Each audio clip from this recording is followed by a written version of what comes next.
All right. Hello, everyone, and welcome to Patriot Underground. Today is December 15th, 2025. Wow, look at that. You caught me off guard there. Surprise. Got a surprise for everybody. But go ahead. My goodness. Well, happy birthday. Yeah, I Thank you. But yeah, so here we are, folks. It's Mike King's birthday, another Monday. So it's time for another session with the great Mike King from realnewsandhistory.com. And I'm sure the chat is exploding right now with everybody wishing you a happy birthday. What a wonderful treat. So we're here tonight, and we've got another great episode lined up for you guys. So how you doing today, Mike? Birthday boy? I'm doing great. Looking forward to my birthday dinner after the show. And where are you going? It's a big I don't know yet. It's my choice. I think maybe we'll do the Thai restaurant. Oh, I love Thai food. Yeah, I do too. Great. My Italian food's always been my bread and butter, but I get so snoozy now when I eat too much pasta, so I try to stay with the Eastern cuisines are a little lighter. Yeah, I hear you, man. Well, Italian is definitely my favorite. I'm chicken marsala, chicken Milanese, piccata, Parmesan. Yeah. I mean, I'm in heaven. You give me some stuff like that. But Thai food, that's really awesome too. So, well, that's fantastic. So here we are again on a Monday night. And there has been a lot going on this week. We're going to talk about all of it.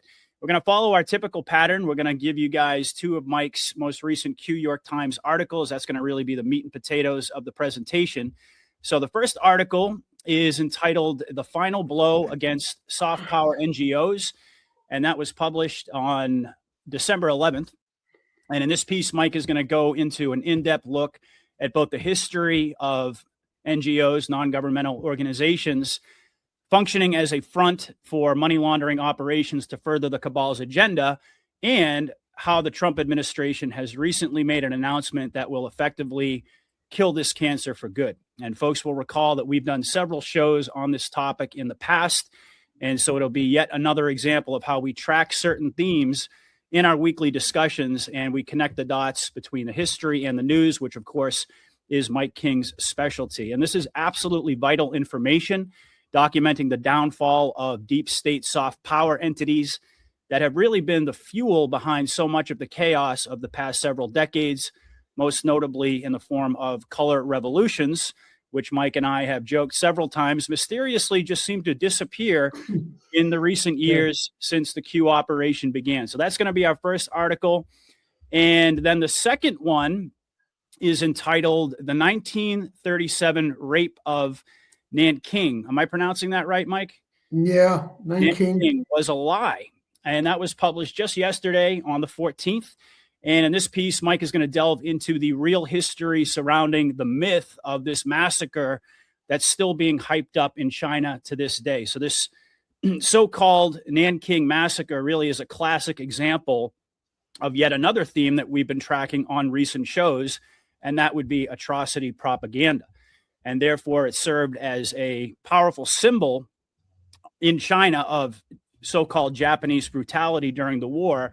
And in so doing, it boosted international sympathy for China. It contributed to anti-Japanese resistance efforts, and, of course, helping to sway public opinion against Japan. And in this segment, Mike is going to draw upon his extensive research in his book, Japan's War of Self-Defense. And by the way, that's available on Amazon and also on his website, which we're going to reference later on in the show, so folks will know where they can go to purchase it in order to get a broad spectrum analysis of the Pacific theater in World War II. So it should be a really great show tonight.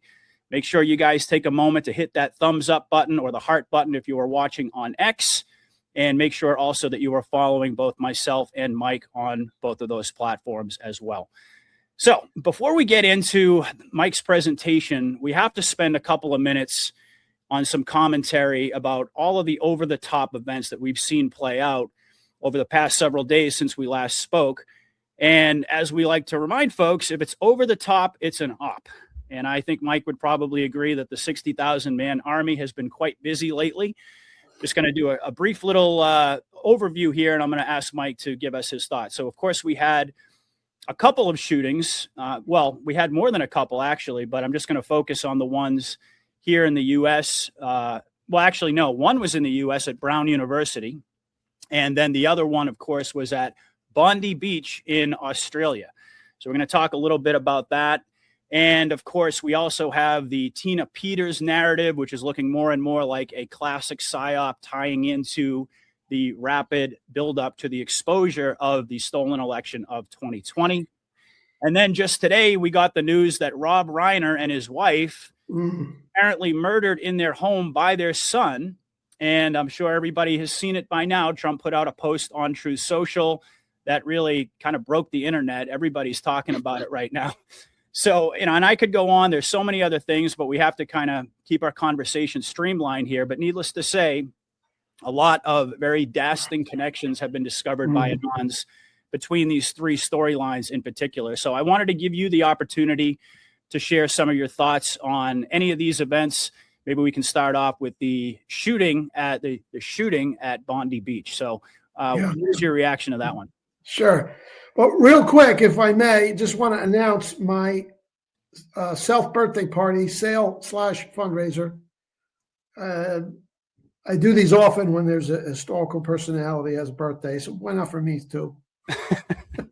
Why not? You watch. You go to realnewsandhistory.com and you'll see on the menu the donation tab. Any donation, $20 or more, I'm going to give you the whole shebang, all 34 PDF books and booklets, plus 6 months of the Anti-New York Times. It's an absolute steal. It's the only birthday party where you come away with gifts. Really, I'm giving stuff away here. That is awesome. So yeah, folks, right up on your screen here, we're going to come back to Mike's webpage a little bit later. Yeah. But on the homepage, you'll notice there's this little menu over here. You just click on the donate button, and they have to. Is it right up here, Mike? They want to. No, you scroll down and you'll see the option. You'll see the options if you scroll down. Oh, okay. $20 minimum gets you the whole shebang. Give it a few hours to receive it, though. Doesn't come instantly. $20.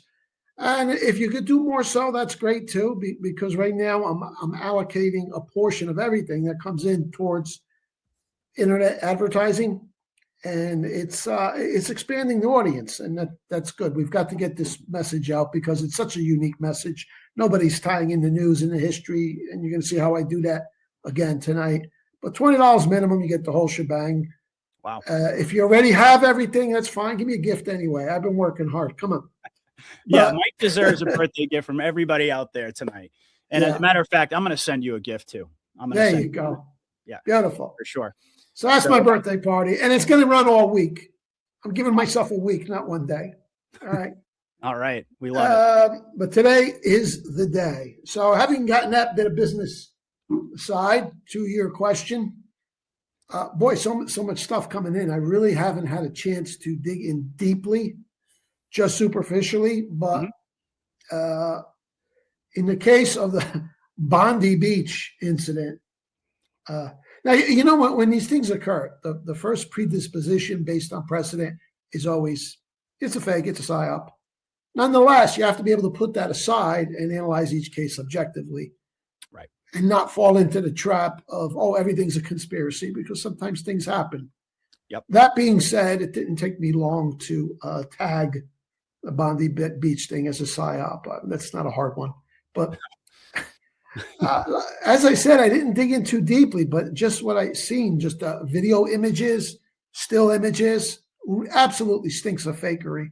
And the name, Bondi Beach, after Attorney General, come on. The only thing I can't answer, and none of us can, is where's this going? And sometimes we have to wait. I mean, you've heard of the 48-hour rule. A lot of times it's the 48-week rule.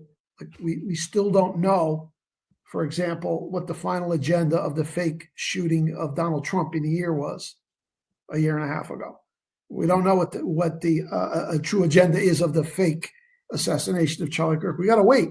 I have an idea where there's going. My hypothesis is ultimately it's going to be linked to Mossad, but we have to wait. And wouldn't it be interesting if this thing gets tagged as a false flag on the false flag? It's like they pinned this too on Mossad. I don't know. Maybe there's a deep state remnant out there staging this in order to create sympathy, in order to counter all of this so-called noticing that's going on of the Jewish question. I wouldn't think the deep state would have that kind of muscle, but who knows? So Well, let me just pull this this picture up here. That, as you often say, a picture, or you often quote the timeless adage, a picture is worth 1,000 words.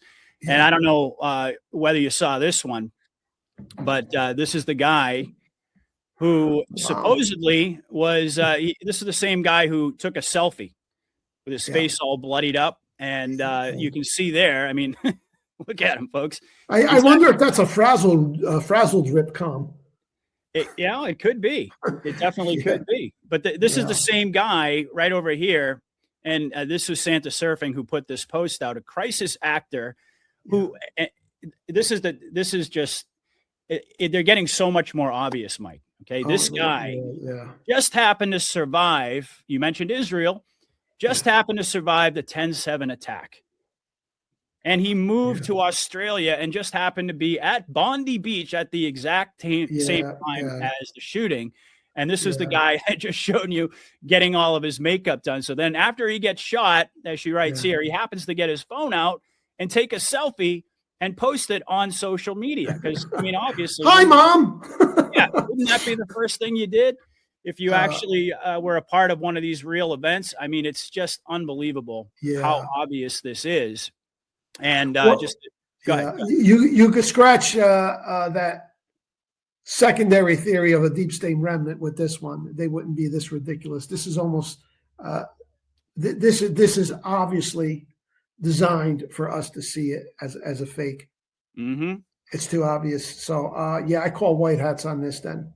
Oh, for sure. Absolutely. Yeah. No doubt about it. And just a couple of other data points here. So we had this event was filmed basically from beginning to end. I mean, they've got like 12 to 15 minutes worth of footage of this entire shooting.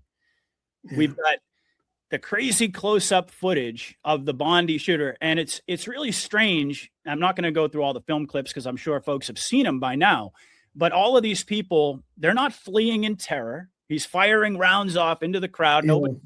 They have some shots of people running off the beach, but there are other shots where you can literally see the guy, one of the shooters, leveling the rifle, and people are just standing there. You had multiple officers on the scene who did not engage the shooter, and it went on for nearly 20 minutes. And there were searches, just like in D.C. with the false flag shooting. Remember, we talked about how the so-called victim, the National Guard soldier, that was supposedly just sworn in 24 hours before the shooting. Well, it turns out days before, her name was Googled in Israel several times. Same exact thing happened this time.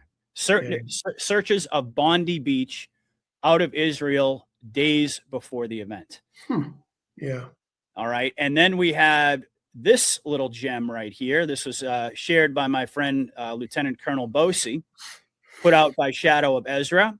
Mossad has officially joined the investigation to assist Australian authorities following these quote unquote terrorist attacks. The agency will examine who carried out the attack, whether anyone directed or supported the attacker. So it's like, they're investigating. It's almost like the 9/11 Commission investigating themselves. Yeah.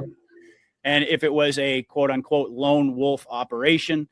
And Mossad will also focus on determining whether Iran or Hezbollah had any involvement. And the Israeli government, Israeli intelligence agencies, including Mossad, of course, have already come out and said that Iran is responsible for this attack. It just cannot get any more obvious. Yeah. And then we had Bibi Satan Yahoo come out and say, you let the cancerous disease of anti-Semitism spread, and now Jews are dead. So he comes out, he plays the anti-Semitism card. This is a 3-minute clip. I'm not going to show it, but, folks get the basic idea. I mean, this thing is just so ridiculously obvious that honestly, Mike, I think that they want people to be able to look at this and just say, oh, yeah, this is fake. I mean, even people who aren't like us, even the normies, exactly, looking at this and saying, come on. I mean, pattern recognition has to, the penny has to drop sooner or later with folks. Yeah. So there you have it. Too much. Yeah, it's even a normie even a moderately astute normie who's still got a few, some remnant of critical thinking abilities is got to look at this and say, this doesn't smell right. And that's clearly the intention here. So, maybe in the end, all of this stuff, it's a false flagging of the false flagger, right? The Trump shooting, the Charlie Kirk shooting, this stunt over here. Wouldn't it be wonderful? 10-7, if it all starts getting linked back to Israel. It's certainly looking that way. You won't even have to sell 9/11 truth at that point. I think even normies at that point, because it'll be like 2 + 2 + 2. If this comes out that way, what other reason can there be for staging something like this? That's really, I hadn't seen that thing. I just saw some stills of people standing around, people laying on the ground without any blood. I said, okay, I don't need to see anymore. Yeah. But even stuff like that might not register with a normie. But when you see an image like that, it just screams false flaggery. So that's what they're doing. It's wonderful. Yeah, and they're making it so obvious that like, it's like that old commercial, like it's so easy, even a caveman could do it. Yeah. It's so easy. It's so obvious, even a normie can recognize it. Yeah. And of course, they're doing all the typical stuff. We've got the Australian Prime Minister coming out and now saying, "Oh, we need tougher gun laws." And I'm sitting here going, "Didn't they take Australia's guns? Yeah, how much tougher can it get?" And by the way, you probably, I don't know if you've seen it, but there's footage of one of the shooters. They were using bolt action rifles, which is definitely not a weapon of choice if you're going to be engaging and trying to kill as many people as possible as quickly as you can. But like I mentioned, it went on for 20 minutes. And the shooter was clearly a trained professional. You just see the way that he handles the firearm, and he's just completely cool, calm under pressure. So, of course, that's another telltale sign. And then, you take this event, and I already mentioned the guy who was having his blood makeup put on, the guy who took a selfie, who supposedly survived 10-7. Well, then we've also got the shooting at Brown University. Yeah. And there were 2 individuals, I don't know if you heard about this, but 2 individuals who were on campus who had survived previous shootings.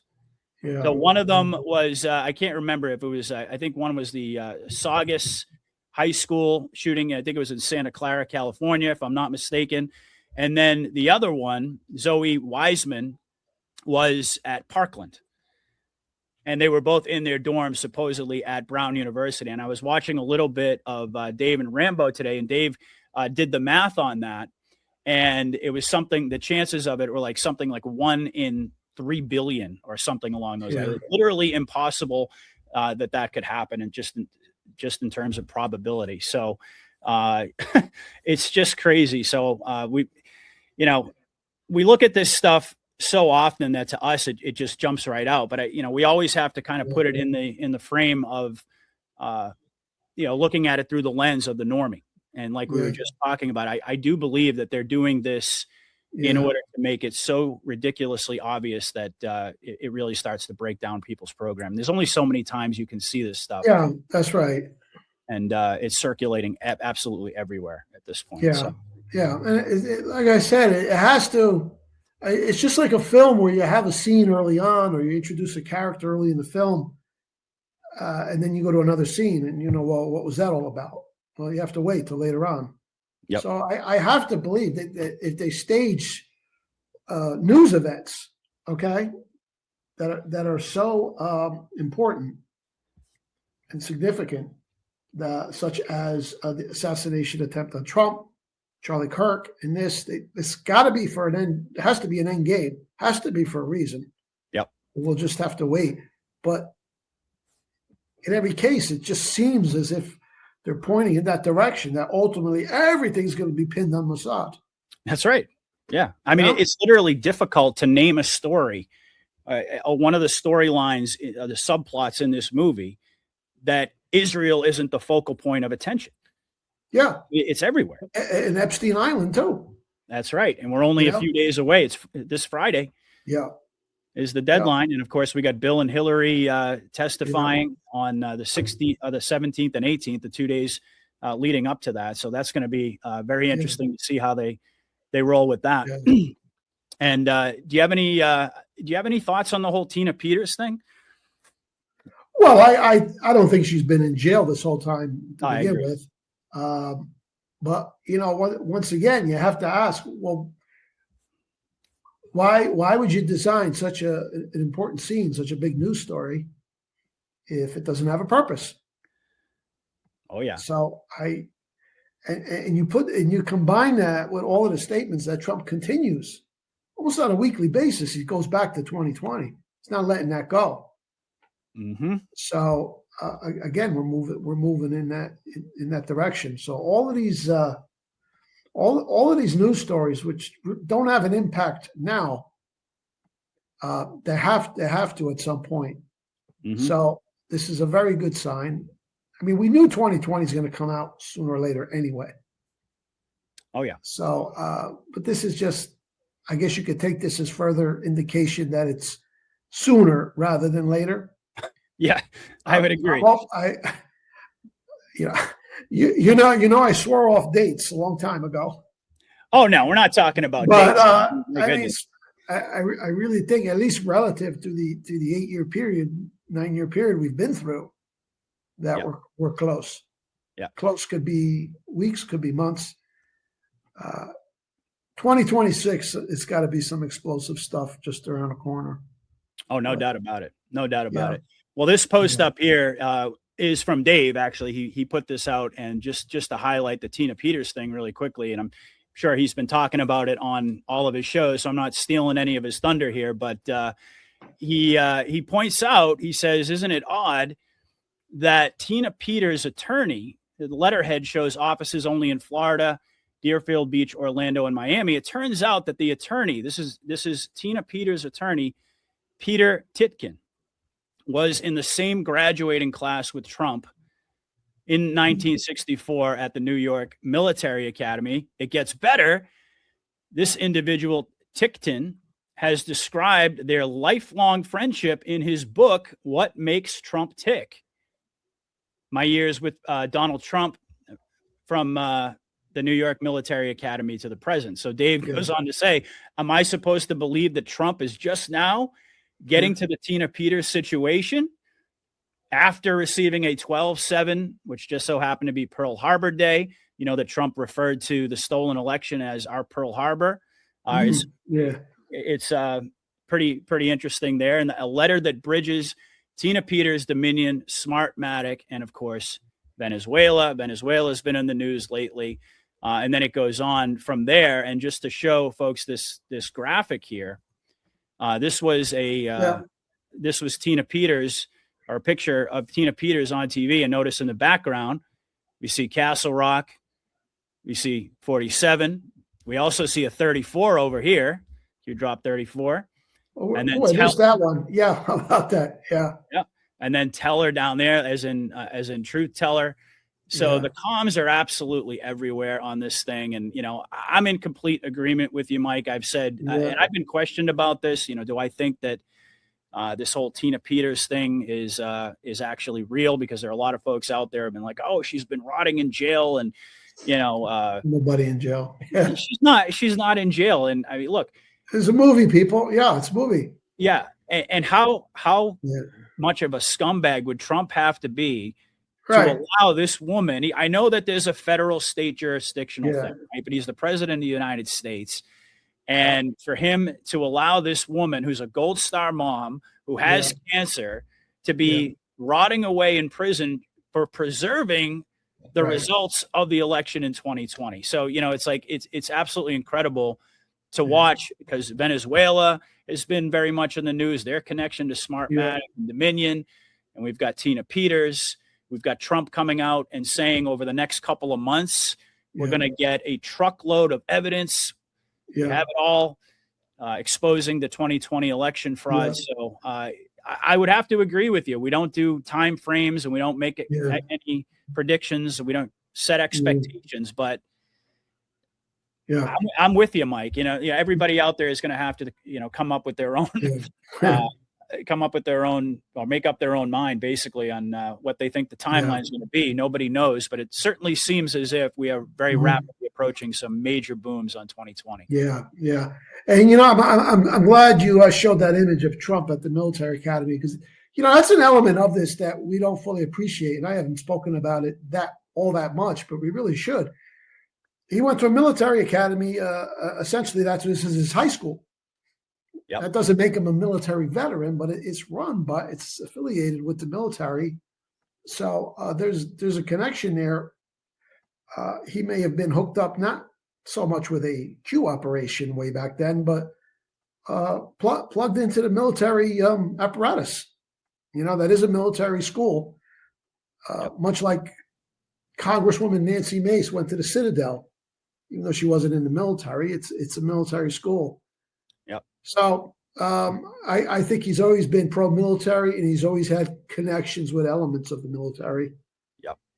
I'm not suggesting that he was groomed at this time, but I will say that I think they had their eyes on him much further back than the escalator ride. Okay, for sure.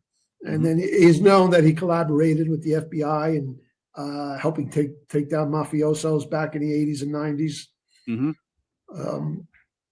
And there's that letter from Nixon, which is weird. I think that letter was in the 90s to Trump. He says, if you ever run for high office, you'll be a winner. Richard Nixon. So yep. Mm-hmm. Yeah. Yeah, I mean, they're just connecting all of the dots for us. And I agree with you. I mean, I believe that Trump was somebody that the military groomed from a very early age to be a part of this operation. Whether or not he was even aware of it, who knows?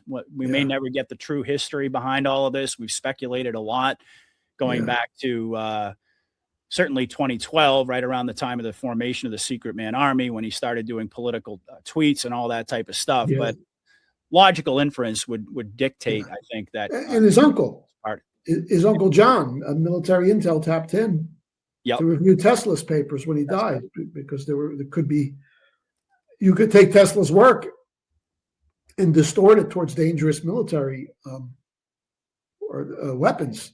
Right? Yep, exactly. And I have the receipt somewhere on that. I have a book somewhere. It was about, I think it was about Tesla. And in there, it just mentions, as a footnote, John Trump, and that he was connected to the military, reviewed his papers. So it wasn't just standard law enforcement or FBI. Military was involved in the mix in there. So there's a connection, direct connection. To Uncle John, who was one of the nation's preeminent physicists, electrical engineers, an incredibly brilliant man. Yep. And Trump was quite close to him. And he says he left an impact on him. His uncle would describe to him what a third world war would look like.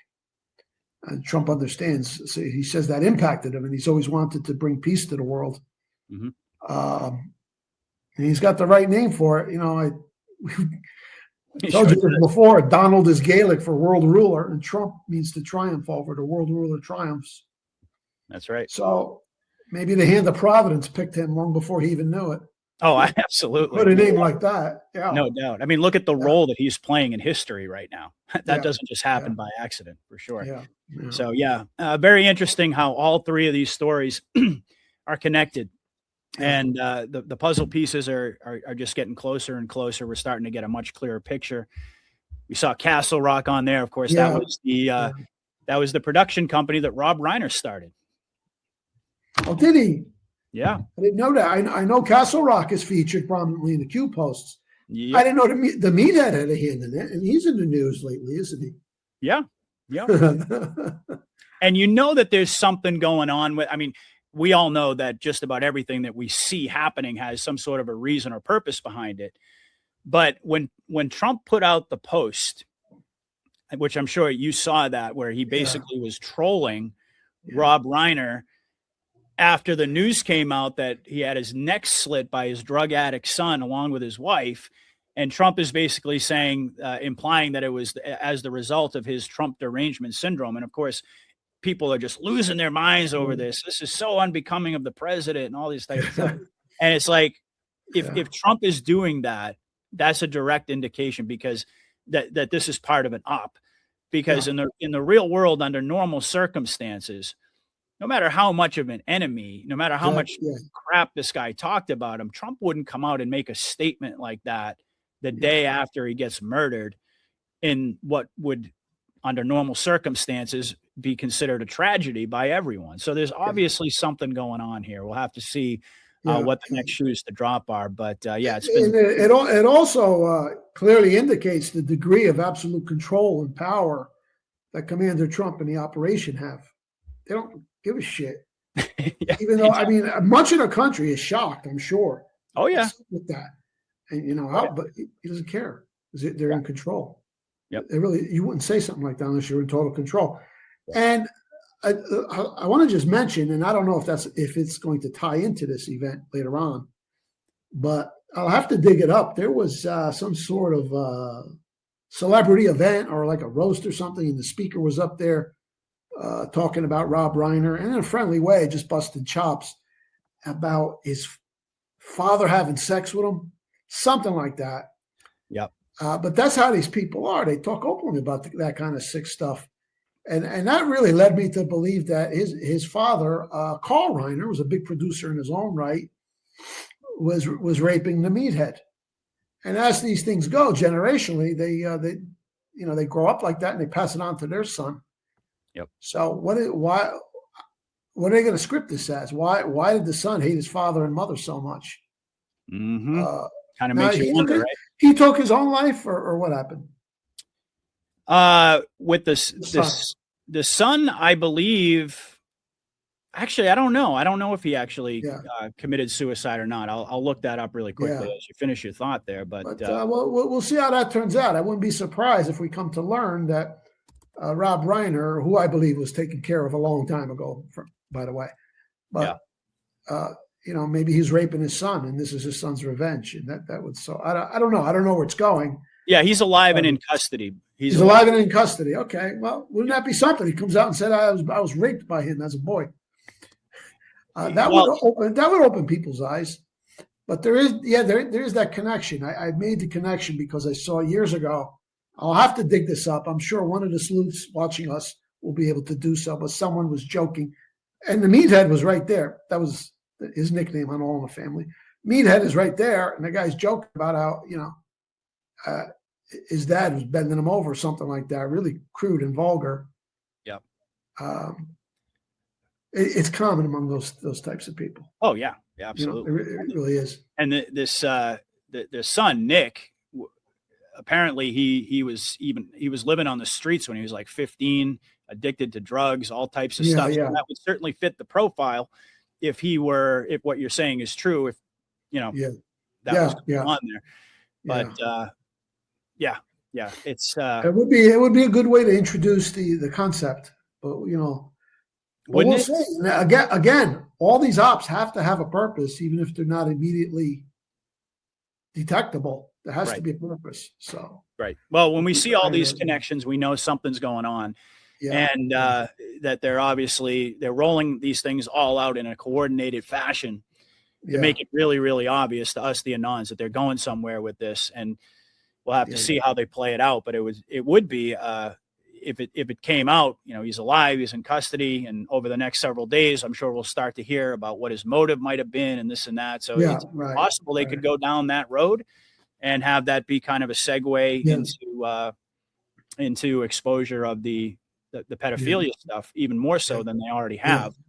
And folks have already been speculating too that, we've got, like I mentioned before, we've got the Epstein deadline coming up on Friday.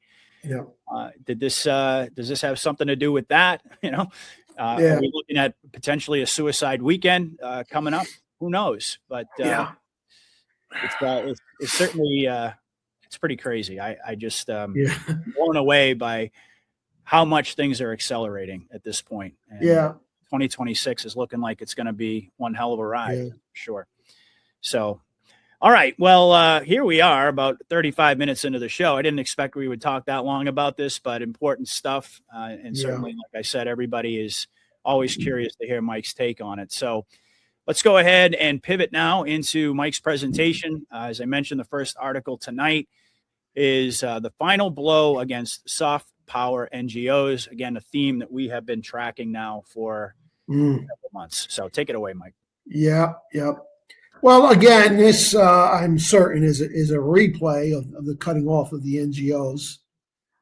But the story is about Secretary of State Marco Rubio, in quotes, who's been a tremendous Secretary of State. What's up with that? The guy was a total global Zionist rhino. I don't believe it's him, by the way. Totally. Just totally the absolute change in his politics, and his appearance is off. His hairline's gotten thicker. He just looks different. But be that as it may, he's announced that there will be no more money for health aid given directly to NGOs. I mean, foreign aid is bad enough, but what's happened over the years is foreign aid money started being channeled directly to the NGOs to act as the so-called humanitarians. And that's gone now. And the story says that they're going to give the money directly. I don't even know if there's still foreign aid going on. We don't know what is and what isn't. But one thing I could say for sure, the NGOs were cut off. I don't know when, some time ago, but they've been cut off from big money. And they're typically, all of these NGOs, they're subversive organizations. There are thousands of them, and they set up shop domestically and in foreign countries. So-called charities. We're going to promote human rights, humanitarianism, disaster relief, feed the children, democracy. All right, all that warm and fuzzy stuff. It's promoting the globalist totalitarian agenda, is what it is. Yep. And the big tax-exempt foundations would give a ton of money to the NGOs. And at some point in history, I don't know exactly when, I'll have to look this up. It seems now governments have been giving money directly to the NGOs as well to do this dirty work while hiding behind a humanitarian mask. Basically fomenting unrest and building up to these color revolutions. It seems. Well, that's part of it. Yeah, that's a big part of it. They prepare color revolutions when necessary. If they don't need to overthrow a regime, they can just function for the purpose of reshaping the thinking of society or putting out their poison through the educational system. One way or another, it's subversion. Yep. But they always reserve that ability to, if they have to, organize an overthrow of a disobedient government without war. Okay, so the first option is just quiet, beneath the radar subversion. When they need to escalate it, the soft power, they could do the color revolution, which is still relatively bloodless. Actual physical war that's the last resort, where you bring the U.S. in to start bombing. Okay, we go to war because the soft power has failed. Right. But now we have the soft power being deactivated, and there's no war. So what's going on here? New World Order is done. That's what's going on. Absolutely. Yeah. I remember we did we had a pretty lengthy discussion about this in the context of Russia and how Putin made that one of his top priorities to get all these NGOs out of there. And we've done, like I said, several shows on this topic. So this is, I love how we can follow a theme, a certain thread, and see how it unfolds over time. So there's the headline there. I don't know if you wanted to read that, but U.S. to cut non-governmental groups and refocusing health aid. And the proper way to read that is the NGOs were cut off a long time ago. This is part of the great replay. Yep. So objectives of the NGOs. There are three main ones. One, to recruit and cultivate networks of domestic crooks and traitors within all the nation states of the world. Okay. You set up shop in a country, start waving around those Yankee dollars, and they'll come to you like crack horse. You know, that's the way it works. It's not that difficult to identify and cultivate the internal crooks and traitors. People with that bent will find you. Yep. All right. If the money's there, they'll come straight to you. That's it. And now you got, how would you like to be a pro-American, pro-Western? Yep. And they're a dime a dozen. They've got them in every single country. And ultimately, some of them they could develop them to the point where they become head of state. Okay? Like a Lech Walesa or somebody like that, or a Zelensky. course, this is probably Zelensky 2.0 we're saying, but that's how it works. Second objective, bring the political and social culture of the targeted nation more into line with that of the free world. Mm-hmm. And, that's what they do. They introduce all kinds of pro-American propaganda. They even infiltrate the educational system. Years ago, there was a big complaint among many people in Russia. This would be occupied Russia during the Yeltsin years. They're noticing in the high school history books that there's more American history than there is Russian history. Like, what's going on here? Okay, so that, and then there's the cultural stuff. Yep. Things like American Christmas carols are like big in Italy. Let us say that kind of stuff. So it's shaping the culture, loosening up the culture, get it in line with the West's so-called values. Mm-hmm. Okay, present America as this freedom of this beacon of freedom and happiness. And don't you want to be like America? Don't you want to be like the West? And this is very effective, and you see it in places like the Ukraine when they used to do their color revolution. All these young people coming out waving the EU flags. They're wannabes. You see this in Asia. Okay, so but this is something that's carefully, almost scientifically, psychologically, sociologically engineered, especially with the young people. They all want to be Americans, Yep. And then thirdly, you launder all of the humanitarian aid money, which mainly comes in the form of grants from the big tax-exempt foundations. We're going to talk about those in a little bit.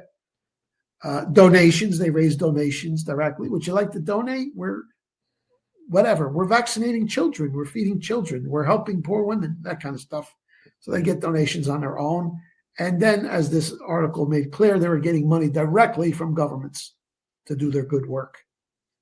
Yep. And who could object to this? I mean, come on, dude. It's human rights, man. You're against human rights? Mm-hmm. So they take all of this money. It's laundered money. And where does it go? Well, of course, some people are getting their VIG in their pocket for sure. They're getting enriched on it. But a lot of it is redirected towards promoting these globalist objectives we're talking about, or pro-globalist, pro-CIA political parties and things like that. Right. So this is how you restructure a society from within. And there's thousands of them, like little termites who do their dirty work. And it's referred to as soft power because there's no bloodshed involved. And this is big because it's really their preferred method of operation. Although the war, as we know, the last 100 years, rivers of blood have flown, but only because that was the only way. Right. They would rather avoid it. It's, because wars are like wild cards. You never know how they're going to end up. And then you got to sell the people on going to war. It's a big expense. It's a big pain in the ass. There's no guarantees. It could backfire on you. If they can, they go with the soft power with this stuff. Yep. Which, ironically, even though it's bloodless, if you think about it, it's actually more dangerous in the long run than the overt warfare. You know what I mean? It's like rotting a society from within. Yeah. And as you often say, they get, well, you have three objectives here. I was going to say a twofer. They get to re-engineer the society in their own image, and they also get rich in the process of doing it. And so, that's a lot more preferable to war. I mean, I'm sure if they had their way, they probably would have used soft power in order to achieve many of the objectives that they set out to do that you and I have talked about so much in World War I, World War II. They could get their world government out of this. I mean, this was a big part of it, but they would have gone that route as opposed to doing it the messy way. Yeah, right. But of course, they didn't have the ability to take root back then, so war was necessary. Right. But what you'll notice is after World War II, they put this effect into Western Europe. Yeah. Europe was on its ass, okay? So much destruction, so much death, poverty. So it was easy to impose this on Western Europe. And as the time went by, this idea that we should unite under a single European system was accepted voluntarily by the European people, not without great resistance. There was still a lot of resistance to the idea, but something that would have been unthinkable in the 40s became reality in 1992 with the Treaty of Maastricht, and all of the people were badgered into voting for it. And in some countries, it was still close. In some countries, they voted it down. So you hit them with more propaganda, force them to vote again. I think that happened with Denmark, a number of others. Yep. But that's how they after World War II they got their they used the soft power to close the deal. Yep. Mm-hmm. It's much more time consuming, but it's easier because even after a war is over, you look at World War I. Well, what happened? You had the resentment build up, and Germany came right back. So, right. But this is the attack on the heart and mind right here, and it's long term. It's insidious. It has a disproportionate amount of its effort is targeted at the young people, college kids especially, because they think they're smart, they know everything. You get to the college kids. You could say our own hippie movement was similar to this. Was like an NGO objective. Right? Yeah. Well, I was going to say is that it seems to me that all the normies that we're battling against, trying to break down all their matrix programming. You recall that clip that you showed of Neo, Morpheus explaining to Neo who the enemy was, and then we had that discussion several weeks ago, if not maybe a couple of months ago now. But this is exactly how they implemented this warped mindset in the United States. They didn't do it through war; they did it through soft power. Yeah. So this is, I mean, we've seen the results of it here as well. Yeah. Oh, absolutely. All the propagandizing, all the brainwashing. That's why this is so key to understand. This is, as you pointed out, it's a lot more insidious. In many ways, it's even worse than a kinetic war. Yeah, because the people don't know that they've been conquered. Exactly. And they love their master. They don't see their master as a conqueror. Mm-hmm. So it's long term, and it's interesting. The neocons have never been big fans of soft power, and we talk about that divide that's always existed between the Israel first neocons and the globalist Marxists. They're like chess players, and they want the world government. The neocons, this is very interesting. They don't like this. Their mentality is, let's just bomb the shit out of everybody and get it over with. Mm-hmm. Okay. Yep. So that's like a debate within the criminal elite. Yeah. So this is more aligned with the Soros Brzezinski wing of the cabal. Yeah, they like to play chess. The neocons prefer football. Yeah. In fact, they used to mock Colin Powell when he was Secretary of State. The neocons would mock him as cautious Colin. Okay, because Colin didn't want to bomb everybody. They had to force him to go to the UN finally, that kind of stuff. But I think I still think this is more dangerous, because you go to war. There's a chance it might not turn out in your favor. And indeed, if you look at the Iraq War, it didn't go as planned. They thought it was going to be a cakewalk, the neocons, but it lasted. And it kind of gave an opportunity to build up resistance. Yeah. Yeah. At least in this country to these kind of foreign wars. Iraq War became so unpopular, And we've also talked about you mentioned the hearts and minds that ultimately in the context of civil war, for example, and we've talked about how whenever there's a kinetic war, whether it's a civil war or whether it's a conventional war between two different countries, that causes a long-term division in society. Yeah. So even if you achieve the objectives that you set out to achieve kinetically, and you use force to get what you want, you don't have the hearts and minds of the people.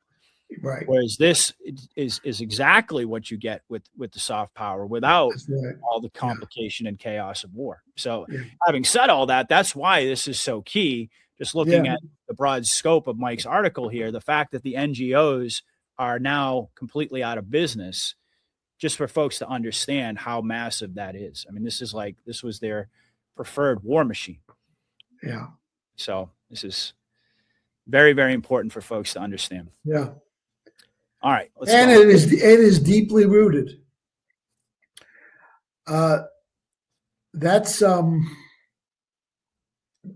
This is Carol Reese. That's Congressman Carol Reese you're looking at in this image. And he chaired a committee which conducted an investigation. This is 1953, an investigation into the tax-exempt foundations. And it is the tax-exempt foundations. They were the main feeder group in terms of money for the NGOs. They would pump the money into the NGOs. Later on, governments themselves got directly involved. Mm-hmm. But this was the environment in the 50s. And this was really, I would say, the last chance we had to reverse this until Trump and the Q operation came along. You've got the Joe McCarthy hearings into the communist penetration of the government. You have the House Un-American Activities Committee investigating communism. That's the group that investigated Hollywood, for example. Richard Nixon was on the HUAC committee. And then you also had the Reese Commission. And their specific task was to investigate these tax-exempt foundations. What are they doing with their grants? What's the real purpose? And then initially, Eisenhower had to kind of go along with this. He directed the IRS, well, okay, cooperate with this commission. But behind the scenes, Eisenhower was working to kill this committee as well, just like he eventually killed the McCarthy hearings and eventually killed McCarthy himself. Liver ailment, 47 years old. Yeah. Yep. But what the Reese Commission did is they had a look at they actually examined the old minutes of meetings going back as far as 1908 of like the Carnegie Foundation, the Rockefeller Foundation, the Guggenheim Foundation, these massive foundations making these grants, massive grants to all of these groups all over the world. And what they discovered in the minutes was very disturbing and chilling. I mean, they would openly discuss what is the surest means for altering the thinking of the public. Is there anything more effective than warfare? They would have these kind of discussions. This was in the 50s? Well, the minutes that they were reviewing date back to 1908, but this investigation was conducted in 1953. Got it. Okay. Then after World War I, these foundations and their directors would have these discussions about how do we present history. And they actually approached some of the leading historians of the day, and in a subtle way, asked them, would you write history according to the way we want it? And they were like turned down flat by these conservative historians. And the committee discovered that the foundations played a key role in cultivating a new AHA, American Historical Association. They groomed their own young scholars for this purpose. And that's how history got corrupted. But from what they investigated, this is rather straightforward. It's right. They had the access to the minutes of their meetings, so they were able to see how they were conspiring, all the way from 1908 to the present time. One of the lead investigators, Norman Dodd, you could, in older age, he was interviewed by G. Edward Griffin. You could probably find that online. And he had discussions with some of these like directors. And Dodd says the director of the Ford Foundation told him straight out that they're working to educate the people in the direction of world government. And Dodd asked him, he says, would you care to say that before the committee? He says, oh, no, absolutely not. He even admitted that we're in cooperation with the Eisenhower White House. So it's really some really damning dirt that the Reese Commission dug up. And again, this is the big tax-exempt foundations. What's it got to do with the NGO story today? Well, that was the cash source for the NGOs historically. It still is. Now it's just the governments too got in on the act. So what became of these findings? I mean, this is like prima facie evidence of treason. Well, nothing. Because Eisenhower was not interested. There was enough here to turn it over to the Department of Justice and FBI and say, okay, dig into this. This is treason. They're conspiring to bring us into war, to brainwash the public. Eisenhower killed it. And his main point man, one of his main point men in doing so, was a Democrat congressman named Wayne Hayes. And he was the one wielding the hatchet. And he was personally insult Congressman Reese, saying that this is all self-aggrandizement, that this is nonsense. He just wants to enhance his stature in the Congress, blah, blah, blah, blah, blah. And the other left-wing Democrats were viciously attacking him. But Norman Dodd, in his interview, makes it clear that pressure was coming from the Republican National Committee at the highest levels. Back off. Wow. And one of his assistants, he tells a story about, it was a female attorney. She was later blackballed. She couldn't get a job. And Reese ended up getting a job for her with some government agency.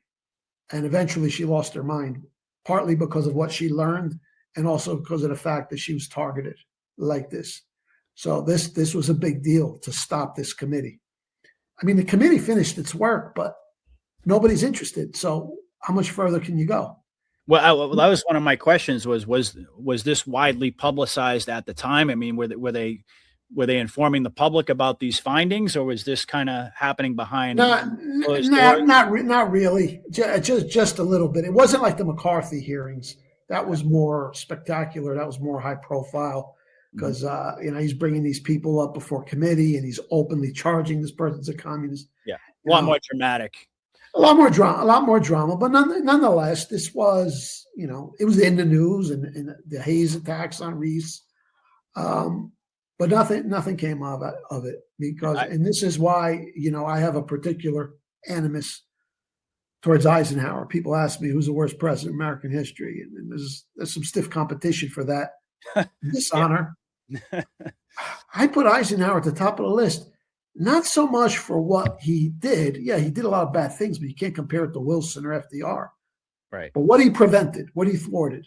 Yes. Because this was a time in history between the Reese Commission, the McCarthy hearings, the HUAC. If you had a president who would put the full faith and power in the presidency and the DOJ and the FBI behind these people, okay, that would have been the Q operation of the day. But that's why Eisenhower was picked specifically for this purpose. Yep. So through his minions, they killed the Reese, or they made sure that nothing came out of it. Wow. Just, move along, nothing to see here. Yeah, and this is a critical time period, of course, in the years following World War II. Yeah. That they needed to get this stuff off the ground in order to implement all of the different aspects of their agenda. So that he had the opportunity, he could have basically killed it in its infancy. Right. And we wouldn't be sitting here having this conversation today. So, wow. And that's why they put him up there. They drafted him for the specific purpose of denying the Republican nomination to Robert Taft, who would have supported all these people. Taft voted against U.S. entry into NATO. Yep.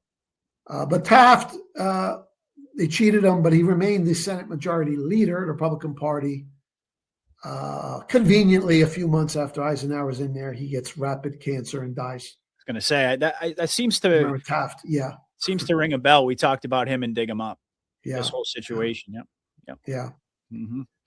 So that shows you how deeply rooted this is, how far back it goes, and the commission found everything they needed to find to justify further criminal inquiry, but it went nowhere. So now they're invulnerable. Mm-hmm. So they got bigger and more entrenched in more different countries in the subsequent decades until you got to the point where, by the 1980s, they were overthrowing governments left and right without firing a shot. Mm-hmm. Okay. Yep. So. All right. Let's go to our next panel. Oh, there he is. There is the general, a low officer who was leapfrogged over scores of senior officers to become the supreme allied commander of NATO. I mean, it's incredible, his rise. he just went up the ranks. Boom, captain, major, colonel, general, 5-star general, up and up and up and up. But early on, even when he was a lower level officer, we spoke about this, he was part of the hunting clique. Yeah. General Pershing, General Fox Connor, General George Marshall. And they would go hunting with this New York banker, Bernard Baruch. And then his career takes off. So he goes from low officer to supreme general. And on the right, you see him in his tuxedo. He's president of the United States. And still all chumming with big Bernard Baruch. Yeah. So just like Winston Churchill. I think that's why he wasn't interested in the Reece Commission findings. Yeah, you might be right.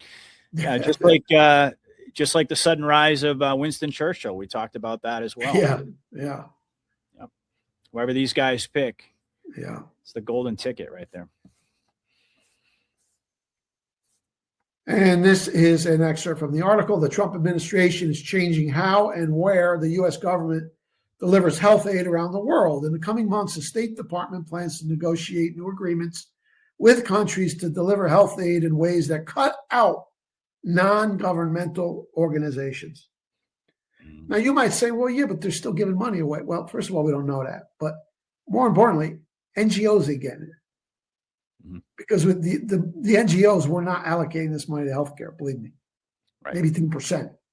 The rest is in somebody's pocket or towards subversive activities. Right. And this way, the health aid or whatever other types of aid are actually going to get to the people to where they're supposed to be. That's if they're actually even sending it over there now. I mean, we hear all these reports. And until such time as we can get rid of this nonsense altogether. Right. And maybe they have. Maybe this is just for optics. We don't want to seem like, we cut off all the. No, we're just taking away from the NGOs. Right. So this is huge. And I imagine it was a ton of money. And now that's been cut off. And I don't think that the foundations are giving them money. I happen to think the foundations now are under control of Executive Order 13818 as well. And the proof is in the pudding. Where's the color revolutions? Where's all the spontaneous mobs? They just disappeared. How is that possible? Right. Yeah. Well, people get all bent out of shape. Just last week, we heard about a whole bunch of money being sent to Ukraine, a whole bunch of money being sent to Israel. And it's like, have you learned nothing at this point? I mean, we're watching a movie, dude. We don't know that money's actually going over there. You don't know that. Yeah.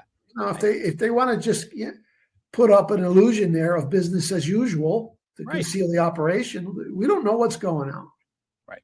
So it follows Mr. Rubio's dismantlement this year of the United States Agency for International Development. That's another Q prophecy fulfilled, by the way. Yep. I'm loving this Rubio character. Yeah. He's come a long way from when he was totally owned by this big Zionist car dealer back in the day. That's right. Now he's America first. He's come a long way from Little Marco. Remember Trump used to call him Little Marco? Yeah. And joking about his bubble bath parties and all that type of stuff. Yeah. Yeah. I mean, whoever this character is, he's hitting it out of the park. You're not hearing anybody complain about Rubio, that's for sure. Oh, no, all the black pillars were out in full force when he was nominated. But not so much now. It's always possible that it's really him and he's under submission. To me, he looks a little off. I think it's a replacement. But either way, because the White Hats are using elements of both. I'm convinced, Yeah. Oh, yeah. So he certainly looks a lot younger to me than he did not too long ago. Yeah, he does look younger. He looks younger than he did when he ran against Trump in 2016, 16, the primaries. It's weird. He sure does. Yeah.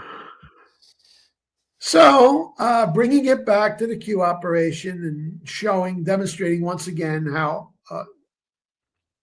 not only is the Q operation, real. I mean, we don't have to demonstrate that to your audience, but the linkage to history. We're tying it all up.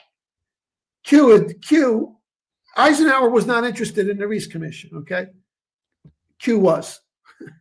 So look at this post from January 2019. Why do D's always force R's to include spending bills and approval? Billions of dollars for foreign aid. Who audits where the money actually goes? How do politicians become extremely wealthy while in office on government salaries? Part of this is kickback money. Yep. How do XYZ orgs, that's the NGOs, remain funded? Q. Mm-hmm. So again, it's a combination. Part of the money goes to enrich these bastards, and another part to promote the globalist agenda. And nobody tracks any of it. Nobody has any idea. Nobody tracks any of it. And you hear stories about billions and trillions going missing, and people just kind of go, oh well, they just move on with their day. Meanwhile, they've got this massive multinational money laundering operation going on right under everybody's nose. Yeah. So they've cut it off. And now it's over. Yep. It's gone. Hallelujah. All right. Let me see. All right. The next panel here will say, okay, so these are just a few of them. There's save the children, right? Compassion, Red Cross, Red Crescent. I mean, there's just thousands of these. World Vision. But that's who's funding it, George Soros. Of course, a lot of it's not his money either. It's siphoned off through the government, through like USAID. And it's always been characters like Soros. So you've got the foundation level, which the Reese Commission was looking at. That's your Soros Foundation, your Ford Foundation, your Carnegie Foundation, your Rockefeller Foundation, on and on it goes.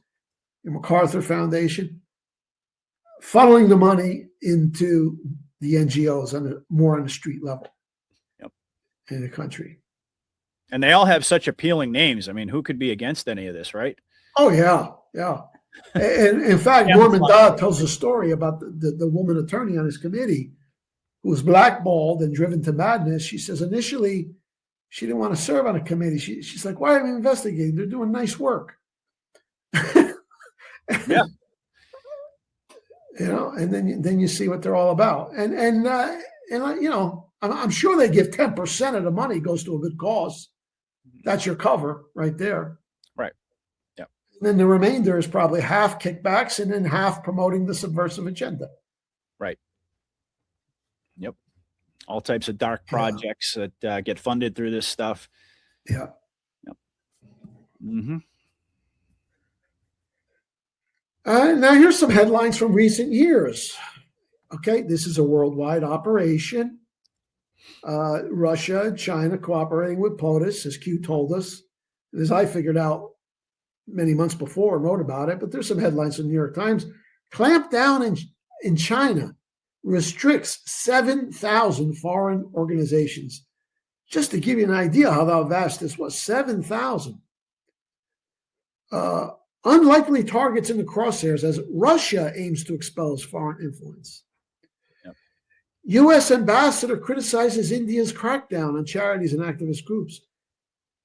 You read all these stories the last few years, just about every country on earth has had a crackdown or a massive expulsion of these NGOs. That's right. Yep. This is underappreciated. Just like Trump's killing of the global climate hoax is underappreciated. This was one of the deadliest weapons in the arsenals of globalism. Yeah, asymmetrical warfare, and that this was one of their most powerful weapons, and it's been neutralized.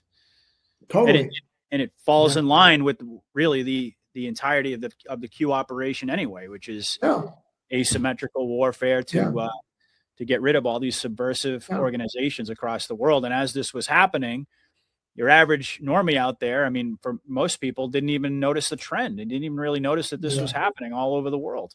Yeah. It's been going on for years. Well, they didn't even realize that this was dangerous to begin with, Well, that's true. So, but this is, all of these developments are as important as they are reassuring. Mm-hmm.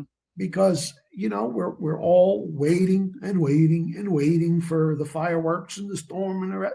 But in the meantime, savor this stuff. This is huge. Never thought this would happen. They never thought this would happen. You think this would have happened to Hillary won? Come on.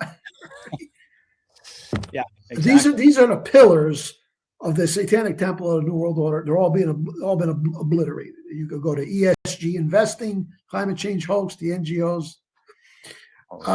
Now, again, going back to that theme, how it's interesting how among themselves, they're remarkably transparent, right? Here's a book by Joseph Nye Jr., a guru, globalist neocon guru. Actually, not really a neocon, more of the globalist bent, but actually wrote a book called Soft Power. And look what he's got on the cover of the book there, a chess piece. And the subtitle is The Means to Success in World Politics. It's soft power, which is these NGOs and also the entertainment. Well, Hollywood's considered a big part of soft power as well. Oh, yeah. Hollywood films would be disseminated. And there's another pillar that's collapsing, right? Mm-hmm. Yep. But you read, like, I haven't read this book in particular, but I read some of the articles these characters write about this concept of soft power. They're not writing for the public. They write in journals like Foreign Affairs, right, or the international section of the New York Times. They're talking to each other. Right. And H.G. Wells, who was all in favor of the New World Order, the famous author, he also wrote a book called The Open Conspiracy about the New World Order. He's in favor of it. But that's the perfect way to describe it. It is an open conspiracy if you know where to look. Yep. It's just, but you're not going to see 60 Minutes do a piece on soft power, right? But amongst themselves, that this is how they talk. That this is how we do it. The soft power, the NGOs, the Hollywood, etc. And no, they bragged about it. They were so arrogant. Yeah, the means to success in world politics. What business is world politics of yours? Worry about your country. Who are you to tell? What do you mean by success? How do you define success? Mm-hmm. They mean overturning governments we don't like or transforming existing countries. Yeah. So they admit it, and it's in the minutes of that recent investigation. So he's confirming what is in those minutes, essentially. Yeah. And you got the chess pieces there to illustrate the concept. Yeah. Yeah.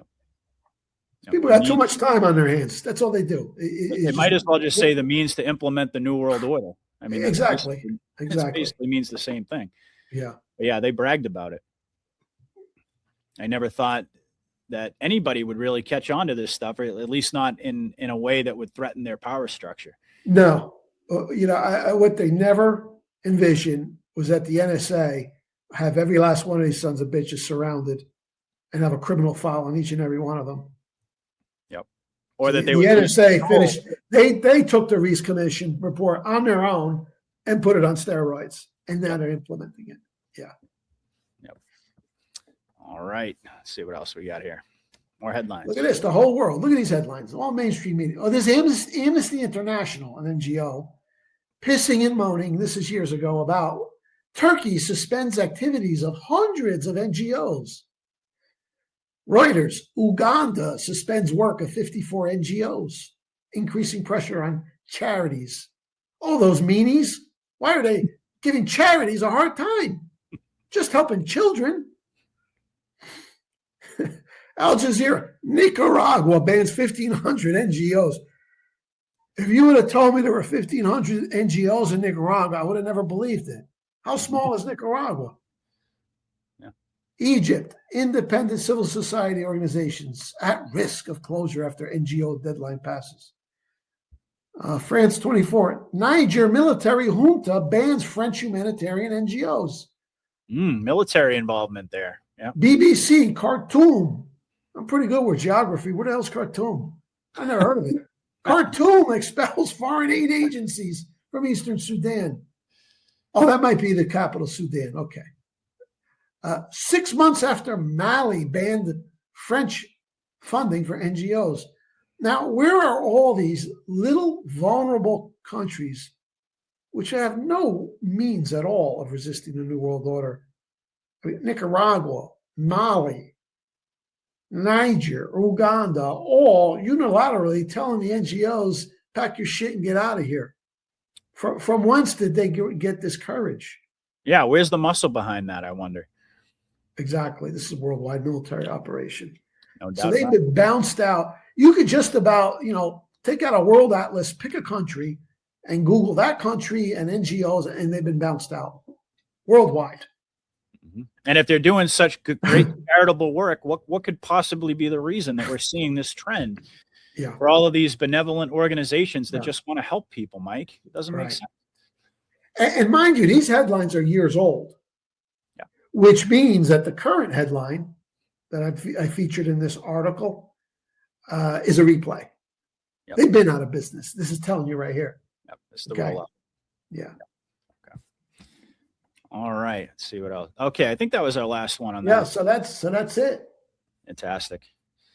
Well, this is absolutely massive stuff. And going through this and really having you demonstrate how important this is and underscoring that understanding with the audience, I don't think we can really overstate how vital that is to be able to track this massive weapon that they had in their arsenal that, as you said, was even more effective than what they could do kinetically, is now completely out of business. Yeah. And the public is being brought up to speed on it. So incredible. And the kinetic element of the pincer movement, that would be NATO.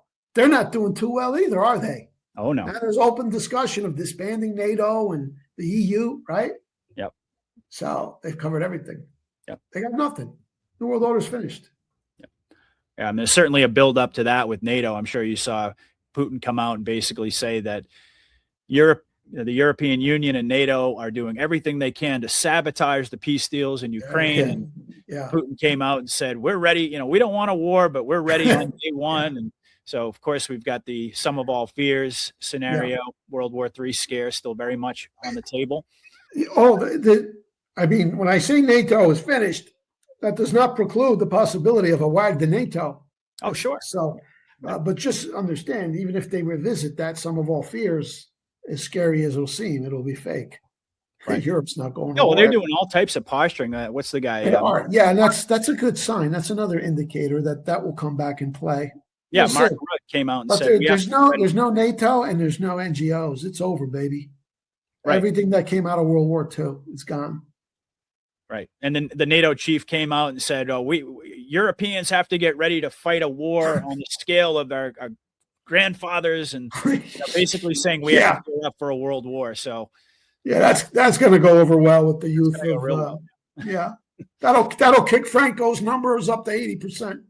Yeah. Yeah, exactly. Yeah, exactly.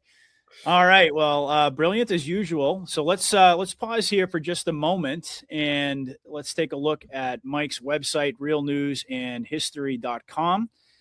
And of course, we talked about the birthday celebration that Mike is, the deal that he's offering everybody in honor of his birthday. And this is where you want to go to be able to participate in that.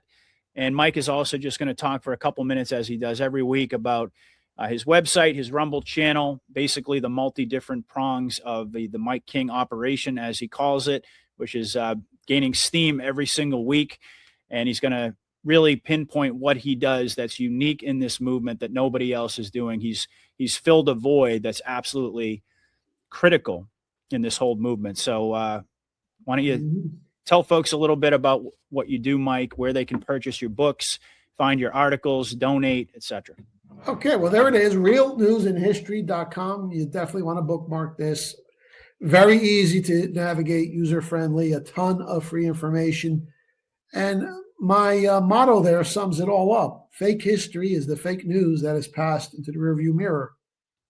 And if you never thought you'd enjoy history before, you will when you read this, because I present it such a way that you see the direct linkage and the continuation of all this fake history. We just covered the Reese Committee tonight from the 50s, which itself was relying on the minutes of meetings from the Texas Zen Foundations going back to as far as 1908. And now Trump and the Q operation have destroyed it all. So that's what I mean. I linked the two together. And that's a very unique niche that needed to be filled. Why not me? So that's what I do. And then, of course, I also like to say the other thing that's kind of unique about my work is I think I've really struck a perfect balance between presenting things in a very simple manner, yet not simplistic. I give you just enough that you need to kind of fulfill your duties and responsibilities as a citizen in a republic. So you come up the learning curve very quickly in a riveting manner, page-turning, entertaining manner even. So that's what I do at realnewsandhistory.com. Like I said, a ton of free content.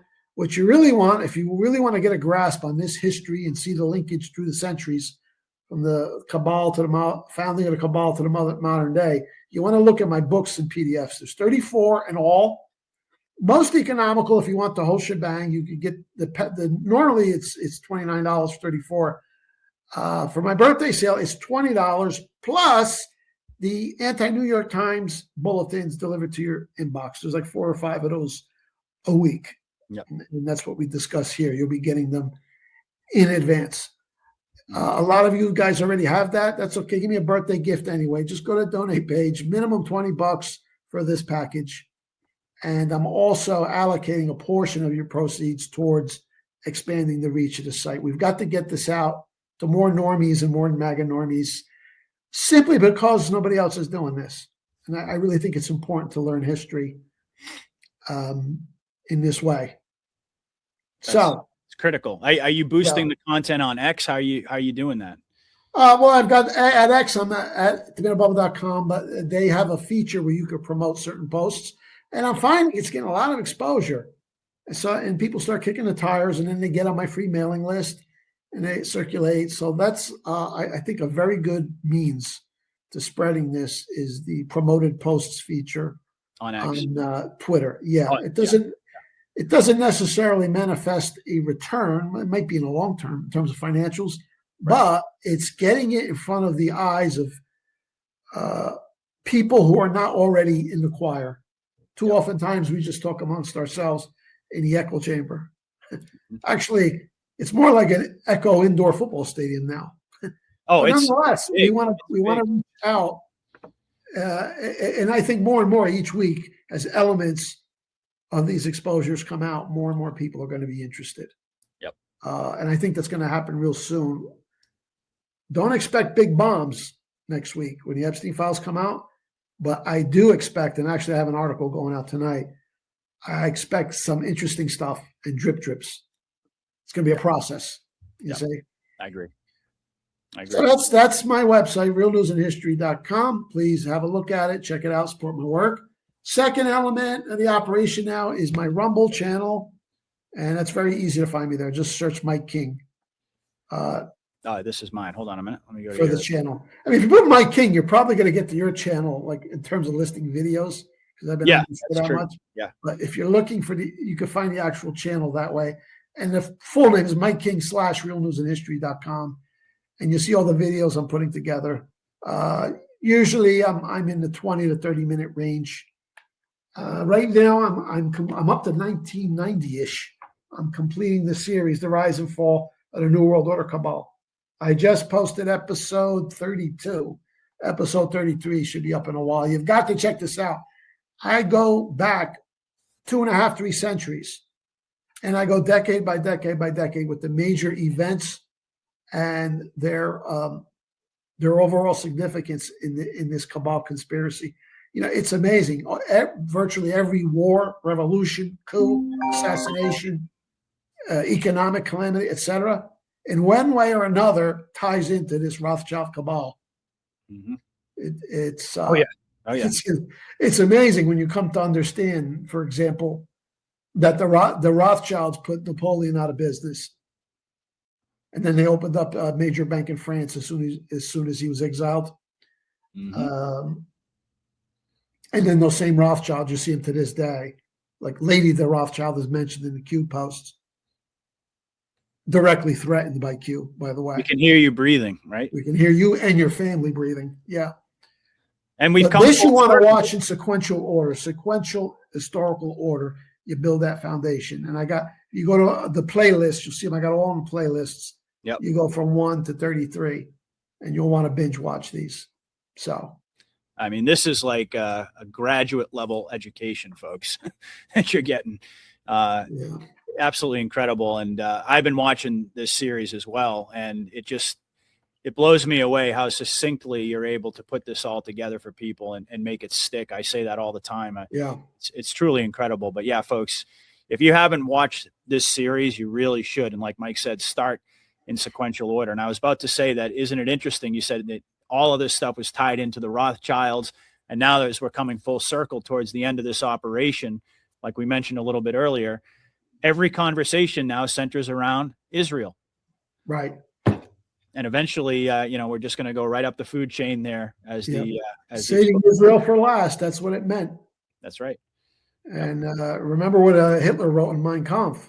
They want to set up a nation in Palestine as a headquarters for the international swindle. And that's how indeed it came to pass. And here we are, Q saying saving Israel for last. And that's all we see now. Epstein Island. Epstein is Israel. We know that. Yep. Now we got Bondi Island or whatever. I was kind of curious about, obviously the Bondi, it popped right out. How could you not recognize that? Yeah. But we've been talking about Pam Bondi now and what direction that's going to go. But I find this very, very interesting that it was at Bondi Beach, and it's a very clear false flag operation. Yeah. And by the way, Bondi Beach just happens to be in Sydney, Australia. And there's been a lot of talk about Sidney Powell. So, make of that what you will. But I'm very curious to see what's going to happen with Bondi, whether she's going to be in this thing for the long haul or whether she's going to exit stage left at a certain point. Yeah, they might. I mean, at a certain point, they're going to have to explain why she and even Trump were obstructing this thing. So maybe she'll be the fall guy. I don't know. Maybe Bondi's not even her real name. Maybe they named her after this is all hooked up. She's got an IMBD profile, she's another one like Mike Johnson. Yeah.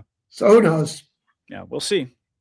We'll see. And then finally, the third element here, some people like old-fashioned physical books. So I've also got an Amazon page. You find me there easy. Author page is Mike SK. And you can get, and a lot of these are in Kindle format as well, books and Kindle. You definitely, if you haven't already, you want to start with Crash Course NWO, 250 Years of the Globalist Conspiracy. In just 1 hour, I'm giving you the framework. If you want to go more in depth on your own, go a little bit more scholarly than just a 1 hour read, you'll know where to look because I'm giving you the main events. But it really gives you an idea of just how vast and deeply entrenched this evil, satanic, criminal conspiracy was, and why it taken so long to remove this in a non-kinetic fashion. Yep. And then this is the happy ending, the secret plan to save humanity. Again, it's a 1 hour read. These are both $14 only. If you like physical books, they're great on your coffee table too, Mm-hmm. In that other book, you see, I got many other books on Amazon, but I always say that people always ask me, where do I start? I'm trying to talk to people and they won't listen, blah, blah. And it's hard because there's so much out there and you got so much in your head, you don't know where to start. But I'm telling you, as ex-marketing man, you got to start with a hook. And then once you hook them, you can get it with the other stuff. Crash Course 9/11 Inside Job. Again, it's a 1 hour read. You would have to be borderline retarded to read that and not come to the conclusion, yeah, something stinks here. And if you get people to that point, once you're a 9/11 truther, the rest comes easily. Then you could graduate to Crash Course to NWO, and then finally the secret plan to save humanity. So I call this the immortal trio right here. Yep. That's definitely where you want to start your own enhancement of your own education. And certainly we want to all be activists and turn other people onto this. Otherwise we're just passengers in a boat. We want to row, right? And even if you've heard this a few times, it reinforces the knowledge because, when you read one of Mike's books or you listen to these podcasts, you'll hear things. But if you're like me, you probably need to hear them at least a few times before it really sticks to the point where you have a solid enough understanding where you can actually explain it. You can transmit that knowledge to other people. And that's going to be a really, really important factor of what all of us are going to be tasked with once all this stuff comes out, because the public is in total shock and everybody's going to be looking for somebody, their local conspiracy theorist, the same person that they've been mocking and alienating for all these years. Suddenly you are going to be thrust into a position where people are going to be looking to you for answers. And Mike gives you the ammunition to not only have it in your own brain, but of course also to hand these books over and basically bring people up to speed very, very quickly. Yeah. So this is, I like to say I design everything I do, whether it's a video, an article, a booklet, or a longer proper book. It's always with that objective in mind. I'm not here for the scholarly class. I want to get this solid information into the hands of everyday working people who are pressed for time. Right. And in fact, Nothing wrong with the academic, heavy scholarly stuff. We need everything recorded, Yep. one way or another. And I kind of rely on them sometimes to do my own research. Nothing wrong with that. But we have to talk to everybody. Yeah. Not just the people who, have the inclination to read a 1,000-page book. Exactly. So I structure this. They're effective tools. These are weapons of warfare, where we are all called to be part of the digital army. And I'm giving you lots of ammunition here. And this is good stuff, and you can be secure that my stuff is solid. Yep. Okay. I'm very meticulous when it comes to like receipts and being able to support what I have. One other thing I should mention, a lot of people say, I looked for your book, The Bad War or Planet Rothschild, or I can't find it on Amazon. Some of the stuff that's a little too hot to handle is not on Amazon. I would say most of my books are, but if you want the World War II stuff, you got to go to the menu tab, WW2, The Bad War and the Song That Never Ends. Yep. These are killer. The Bad War was my claim to fame until the ADL learned about it, and they got it holocausted off of Amazon. So this won't be allowed on Amazon, nor will The Song That Never Ends. So if you want the World War II stuff, you have to find, you can still get that in physical form. It's all part of the PDF package. But as far as a book in hand, you could go to the website and pick them up there. And then there's a books and PDF section as well, from which you can send in an inquiry form for some of the physical books that are not on Amazon. But the Bad War is key, because I always say it's World War II and World War I is the foundational mythology that defines the modern world. That is the ultimate red pill. And that's the very first book that I published. And it was years ago. We're going back 2017. It was blowing up on Amazon. And then it came to the attention of the usual suspects, and all World War II books, revisionist books, were removed. So you can still get it there. So there you have it. The website, realnewsandhistory.com, Rumble, Mike King / realnewsandhistory.com. And my Amazon page is Mike S. King. And don't forget the birthday special. If you want them all, most economical, PDF format, all 34, just go to the donation page, $20 minimum or more. Yep. If you've got the means, give, because a portion of that is going into advertising. And we're bringing in MAGA normies now. Yep. And ultimately, I think everyone's going to be coming, not just to me, they're going to be coming to you guys. So it's important you get like up to speed. Everyone, I really believe everybody who's been ridiculed and marginalized by normies and their friends and family, and that's just about everybody, right? At some point, they're going to be asking questions of you, and you're going to either know the response or know where to direct them. So that's it. And that time is coming fast. Yeah. Time is coming fast. So yeah, having said all that, honestly, I say it every week, but Mike King is one of the most important voices in our movement. And just in case you needed a little extra incentive to support the man, it's his birthday. So send him a gift. And, really it's a win all around. You're going to get some amazing content, and you're going to be able to support Mike King, who's really just the tip of the spear. So with that said, let's go ahead and dive back into our presentation with the second story Mike's going to go over tonight, or second article, I should say, which is the 1937 rape of Nanking was a lie. Take it away, Mike. Oh boy, this one will generate some hatred. I don't think there are too many. There might be some Chinese Americans watching it, but I mean, you were to say this in China, it would be about the same response you'd get as if you went into Tel Aviv and said Auschwitz is a lie. It is deeply, deeply ingrained. The rape of Nanking massacre. Yep. And they're not. And there you see that one. The first image you see there is of some movies that came out this past summer, and that's what the article is about. Yep. In China, they still keep this thing alive. It's so deeply embedded in their culture. And even though I have great respect and admiration for Xi Jinping and the accomplishments of modern China in so many ways, and they're absolutely working against the New World Order with Trump. Nonetheless, as is the case with Russia and my boy Vladimir Putin, World War II mythology is something that even they can't resist. They have to go along with. And it's not like Xi is promoting it himself that aggressively, but it's just part of like Chinese culture. What can you do?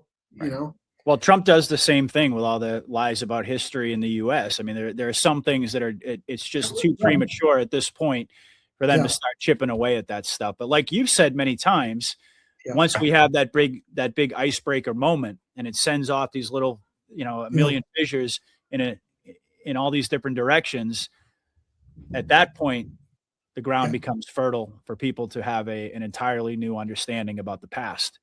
Yeah. So, and it is interesting to note that Japan, just like all these other European countries, their so-called far-right parties are rising. And there's a bit of a controversy because some of these people don't buy into the rape of Nanking. And that's creating a little bit of controversy, but that's good. In Japan. In Japan. So it's interesting now. Just like the AFD party, Alternative for Germany party, they're not coming out saying the Holocaust is a hoax, but they are beginning to say we need to move on from that. There's no sense. We don't have to have this national shame. We could honor our veterans and SS men. That first baby steps. Yep. It's kind of like that in Japan too now with Nanking. So that's promising. Yep. There's a memorial there in China. That's their number, 300,000 supposedly murdered by rampaging Japanese army in Nanking in 1937. Never mind the fact that the population of Nanking was 200,000, but it's okay. It's atrocity propaganda. Throw whatever number you want. Right. Nobody questions it. Yeah. But there's the headline, New York Times. China rekindles wartime fury, stirring fears of anti-Japanese hate. So let's talk about this rape of Nanking. Let's set up a little bit of historical context first about the presence of Japan in Manchuria, which is historically China and is today part of China. What the hell is Japan doing in Manchuria, you might ask, right?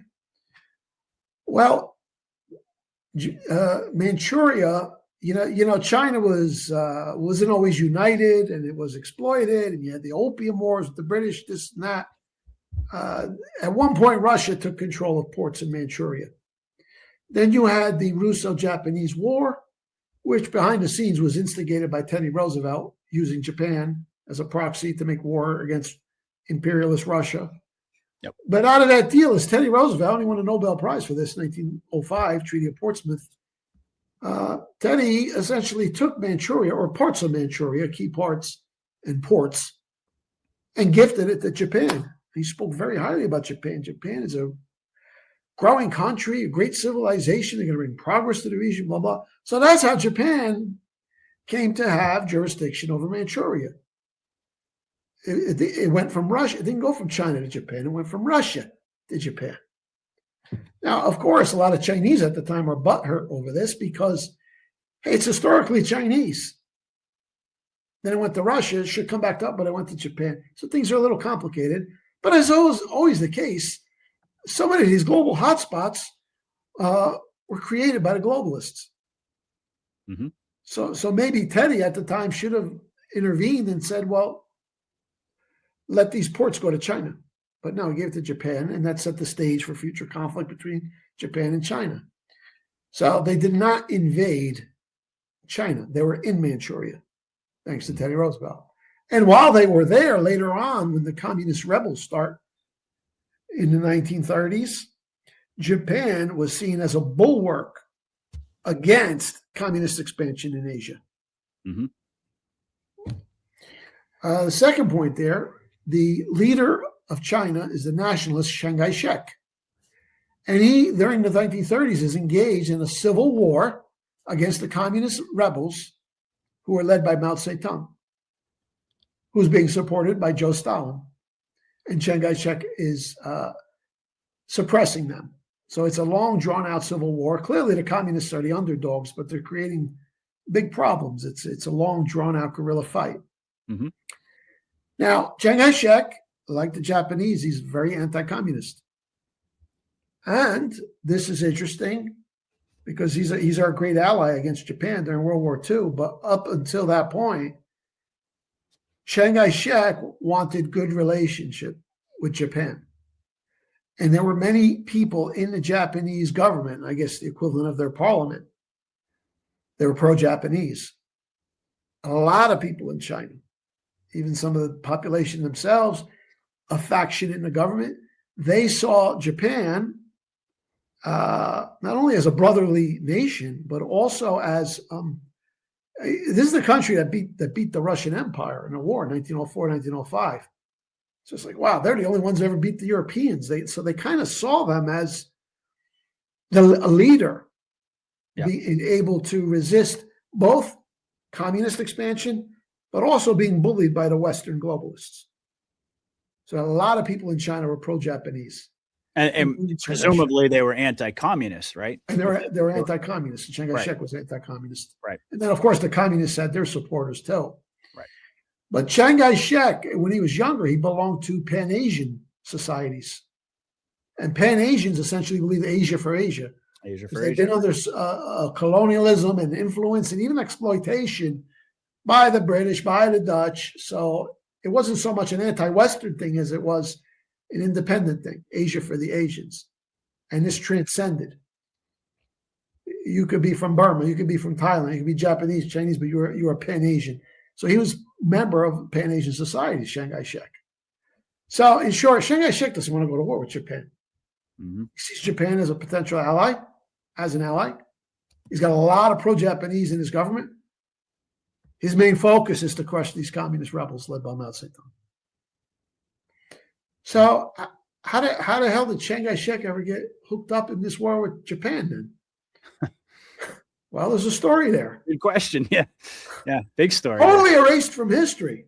It was big news back then, but it's one of those inconvenient little things. You know, have you ever read the book or seen the movie 1984 by George Orwell? The protagonist in the movie, Winston Smith, who's seeing all the bullshit, his job is to actually make inconvenient news stories disappear. Right? Mm-hmm. The story has just disappeared. And I'm almost ashamed to say I only learned about this by researching old issues in the New York Times a couple of years ago. And I'm thinking, wait a minute, how did I miss this? Shame on me. But you won't find it in conventional historical accounts. You could read like maybe an encyclopedia article about Chiang Kai-shek, and it will mention it as a footnote. But relative to its significance in history, it's really remarkable that something like this has just been kind of erased or downplayed. Okay. But in 1936, mutinous generals who were fighting the communist rebels, they lured Chiang Kai-shek into a trap. They asked him to come out and speak to some of the troops, give them a morale boost. And when he did, they kidnapped him. They kidnapped the leader of the most populous nation on earth. I mean, can you imagine if like tomorrow you read about generals kidnapping Xi Jinping? Pretty big deal, no? Yeah, I'd say. Yeah. Big deal. But they actually kidnapped him. How did they pull that off? I mean, it had to have been some loyalists. They tricked them because they're his generals. But you had a lot of these generals who were ultra nationalists were like, screw that. We want Manchuria. We want to go to war with Japan. That's what they wanted. And then there's also communist elements who they just want to overthrow Chiang and they want to go to war with Japan because Japan's anti-communist. So these ultra nationalist generals actually made an alliance with some of the leaders of the very communists that they're fighting. And they hatched this plot to invite Chiang Kai-shek out to give a speech, whatever, and they just kidnapped him. Amazing. And look at this headline. And what's this all about?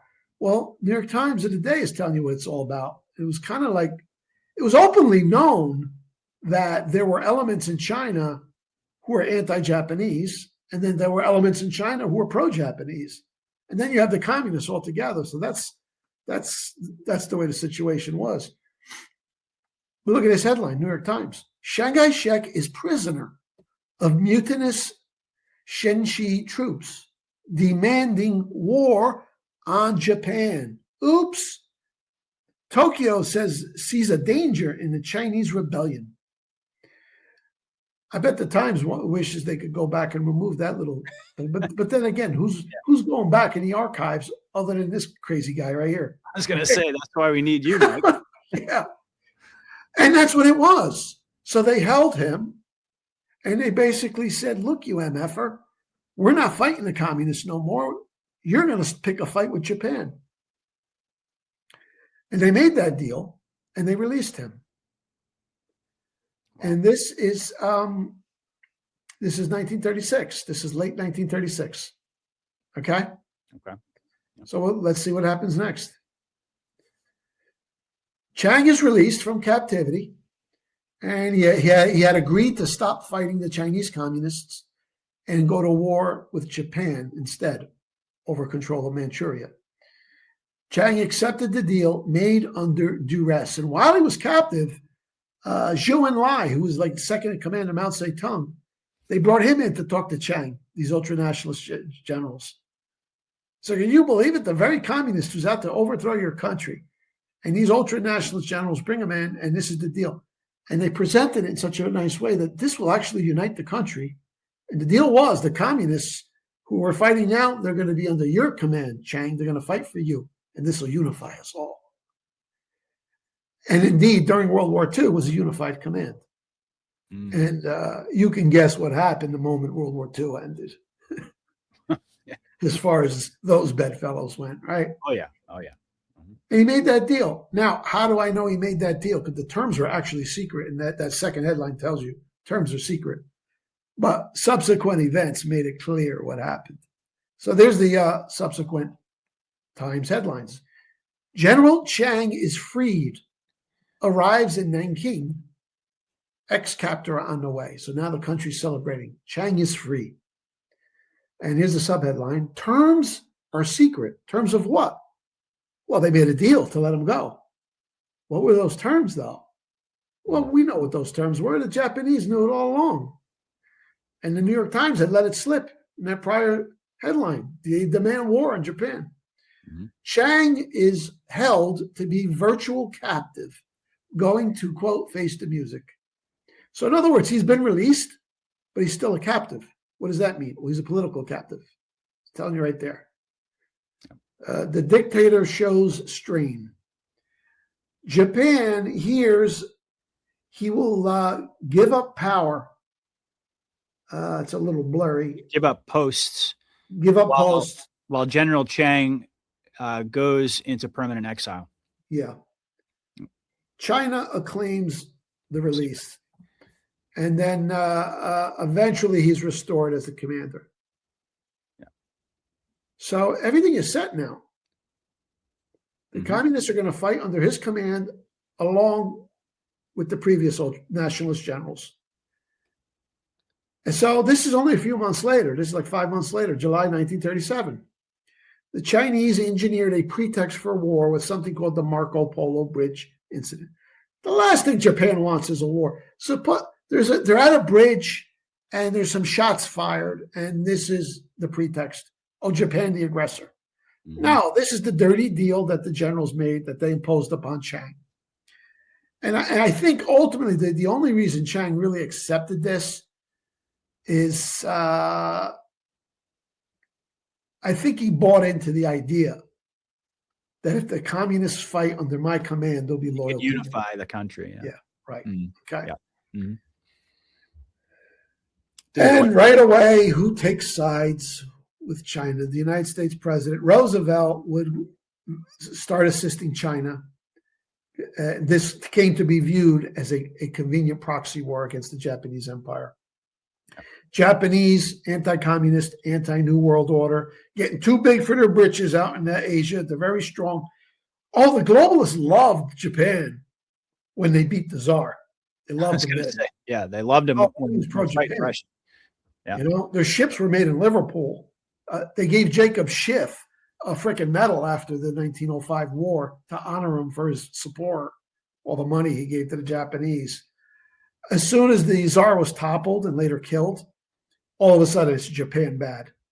So you see how they use you? Yep. They Thanks. Now you're an enemy because you're nationalist too, just like the Tsar. Yep. Okay. And this is years before Pearl Harbor, mind you. This is 37. This is 4 years before Pearl Harbor. Yep. This is 2 years before Poland was used to pick a fight with Germany. Mm-hmm. So there's no war anywhere. Yep. But FDR is pulling strings on both continents. He's setting it up. Yeah. Yep. Mm-hmm. There's the Marco Polo Bridge. There's the incident. All right. So that's how the war started. And it was these rebellious generals collaborating with the communists to expel Japan from Manchuria. And now the Japanese are advancing, and the Chinese army launched a scorched earth policy of burning the homes around Nanking to deprive the Japanese soldiers of shelters. They burned out their own people. All right. There's some interesting characters in this Chinese military. I mean, you've got honorable nationalist people loyal to Chiang. There's a lot of local warlord bandits. And of course, you've got the communists, and we know what they are and what they do. They don't care for human life. They burnt out the homes of all the surrounding villages of their own people. And then a lot of them fled to Nanking for shelter. Mm-hmm. December 1937, the Japanese arrived. They take Nanking. And a lot of these Chinese soldiers, this is establishment history. I don't even have to make this case. This is known. Chinese soldiers, they ditched their military clothes, they put on civvies, and they blended into the population. Mm-hmm. But you had this Battle of Nanking, and in advance of the real fighting, there was foreign groups were there that kind of gathered up the people and put them in a safety zone to minimize civilian casualties, right? But it was a lot of intense fighting. I'm sure there was some collateral damage, but I'm also sure that some of the dead bodies you see in the streets are Chinese fighters and civvies, right? Mm-hmm. But Japan took Nanking, and that was a big victory for them. And they've got their own newsreels, by the way, which show them going into Nanking. And you could say, oh, well, it's just propaganda, but there's images and still photographs. Some of the people were cheering the Japanese. There was a lot of pro-Japanese sentiment throughout China. Mm-hmm. And you had all types of mentality. You had your ultra-nationalists get the Japanese out of Manchuria. You had others who viewed the Chinese as the heroes of Asia. Then you had the communists who hate them. So it's mixed. Right. Just like our internal politics today is mixed. Okay. Right. But the important fact is there were a lot of Chinese who were totally pro-Japanese, did not want this war. Mm-hmm. So no sooner was the city taken that all of these stories began to leak out of atrocities and the Japan slaughtering all these civilians. I mean, why would you want to do that? First of all, you've got this huge element of Chinese population that's pro-Japanese. Right. Would you want to alienate them? Mm-hmm. Secondly, I mean, Japan didn't want this war. The whole notion is it's just illogical. It makes sense that they. Yeah, it's like who benefits? Like we always ask that question, right? Who benefits from this? Yeah, certainly not Japan. All these claims were made. Yeah, all these thousands of, and then over the years, this number just grew and grew. Tens of thousands of women raped. You read some of the stuff from the day, accounts that made it into New York Times and conventional media. It's almost like, come on, dude, really? It reads like that. Yeah. Now, they say in war, the first casualty is always truth. Atrocity propaganda is a key element of warfare, particularly when your own people, an element, are siding with the enemy. By the way, a lot of the Russian people were siding with the Germans when they came in. Mm-hmm. So Stalin started staging false flags to turn that around. Yep. But that's where this came from. Consider the source. I mean, Japan controls the city, so they're not the ones coming out saying, oh, we killed 300,000 people. Who's saying it? The Chinese, and also some American quote-unquote journalists or foreign correspondent. It is also known that China was already being infested with, well, not CIA, they had the forerunner to CIA, even before the OSS, there was intelligence assets on the ground. So, but all of these flying reports come out, and especially given the fact that FDR is prepping us for war with Japan, and then we finally go to war with Japan. Makes them look like this is how mythologies take hold. Right. Mm-hmm. And then it becomes accepted truth, and you question it. It's like, oh, you're crazy. You deny the Holocaust. You deny the gas chambers. You deny the rape of Nanking. But go back to the original source and see how these stories originated. They're just flying reports. Right. I don't doubt that some civilians might have got killed for sure. But that's a far cry from this idea that they just slaughtered 300,000 people in the freaking streets. Right. The population of Nanking was only 200,000. Yeah, some of these villagers increased the population. But they don't, they kind of downplay that, don't they? Mm-hmm. Why did all these villagers come to Nanking? Because the Chinese burnt their homes down. Chinese did that. So that the Japanese wouldn't have any shelter or any. So that the Japs wouldn't have shelter. Right. And we don't know what the communist element of these forces were doing, because if you were pro-Japanese and anti-communist, we know how they ended up under Mao, right? Yeah, kill you. Yeah. Yeah. This is a false flag written all over it. Mm-hmm. For sure. And there's some images put out by the Japanese magazines, pictures. Japanese soldier giving candy to the children in Nanking. There's other videos of people cheering as a Japanese guy. Now, one could say, "Oh, that's just Japan doing their own PR, right? That's their own propaganda to win the hearts and minds." Okay, well, let's go with that possibility. That would still prove that they have an objective of winning the hearts and minds. Right. Totally so counter. Murder 300,000 people. Right. Exactly.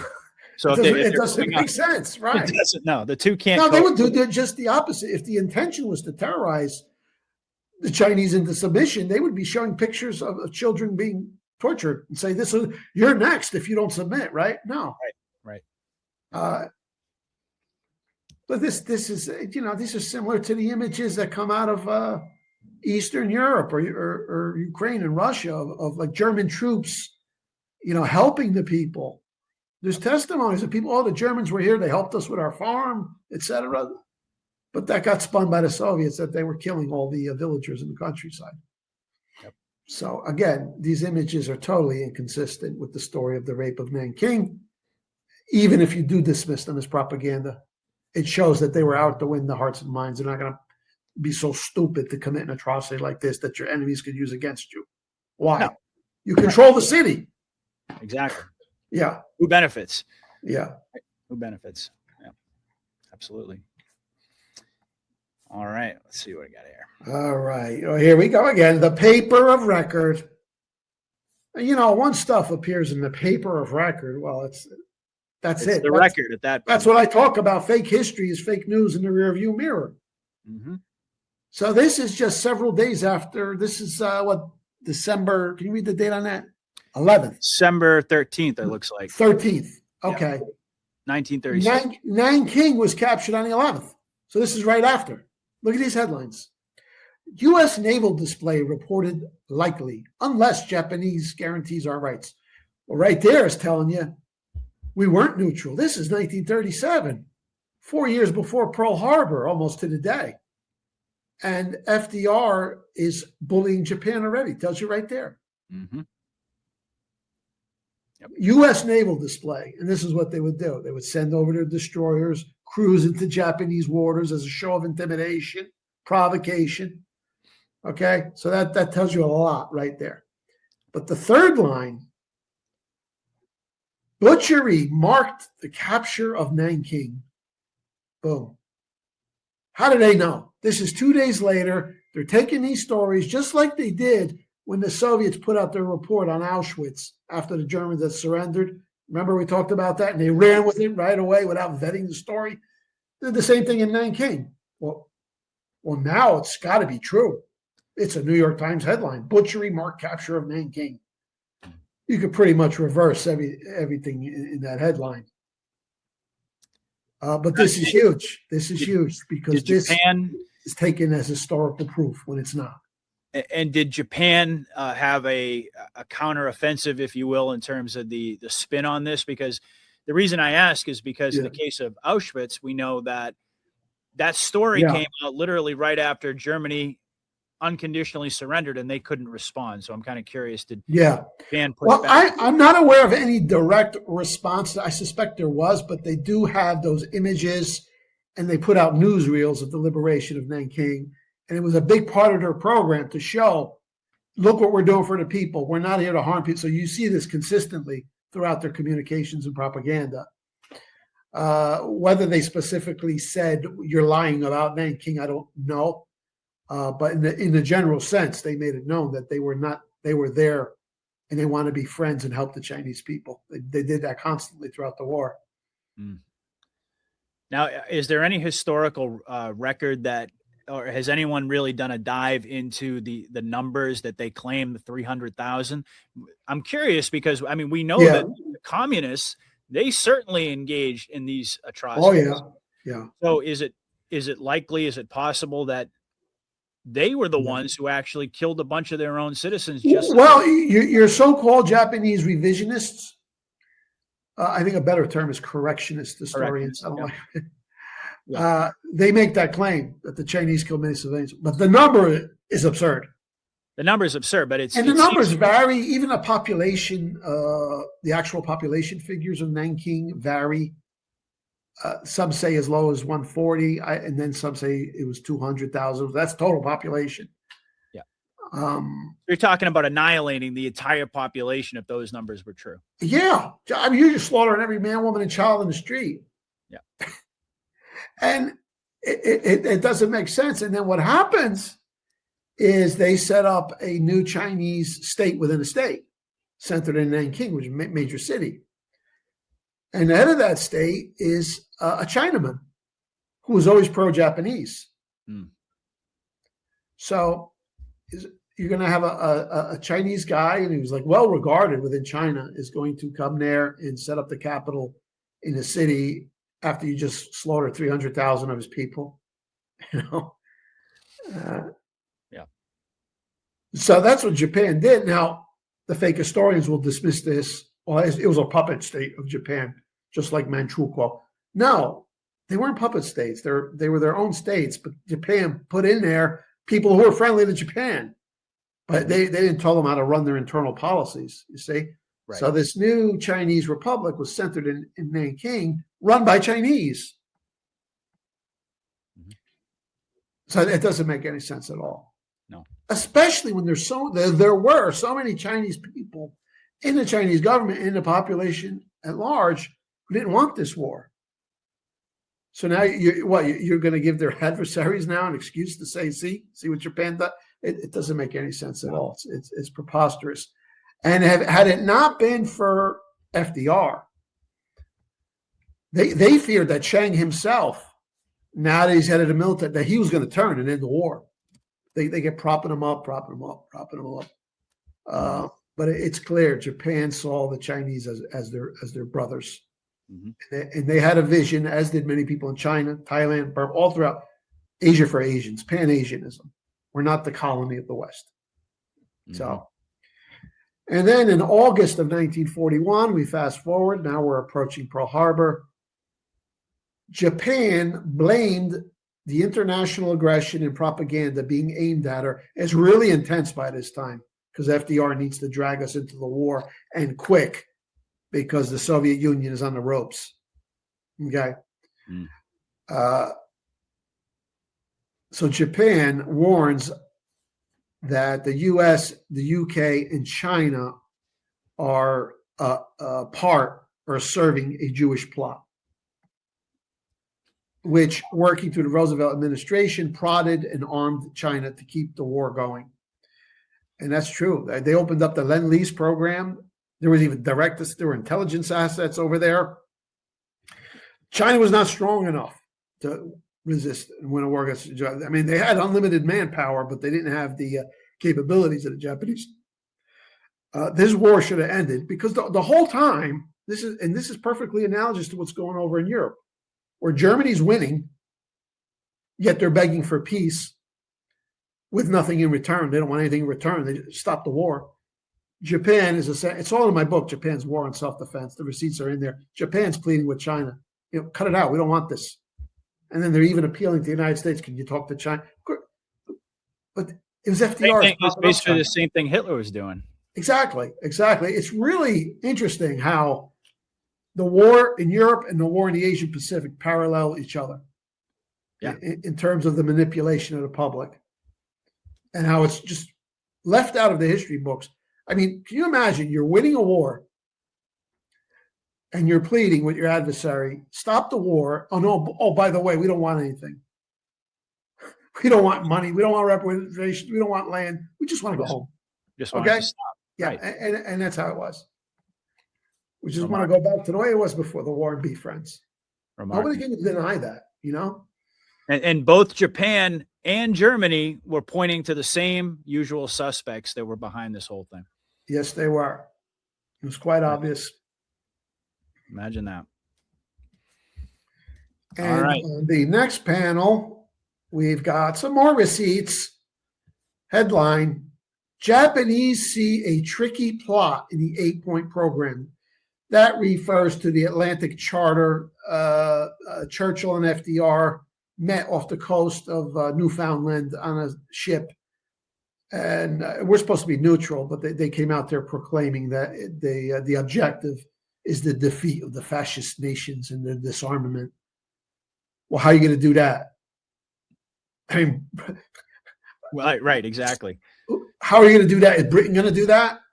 They got chased off the European continent, right? China's on the ropes. Soviet Union is on the ropes. What do you mean we're going to defeat the fact? Who is? Right there, that's telling you the United States is going to enter the war. Yep. And the Domai agency, Japanese news agency, says that U.S. and Britain plan an attack in the Pacific in a move to create their own world order. They know the game. 3 months before Pearl Harbor, they're already saying it. FDR's taking the country to war. Wow. Okay.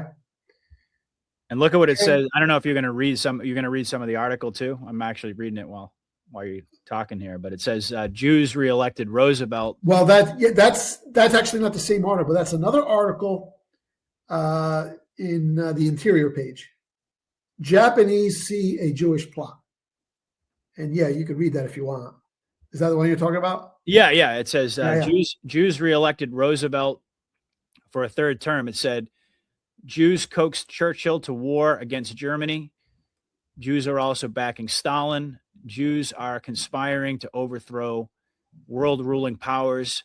And it goes on to say Jews want bases in the Atlantic and Pacific at Burma and bases in China from which to bomb Japan. Jews have abandoned mere cultural domination, I think it says ambitions, and are now seeking to encircle countries which are trying to establish a new order.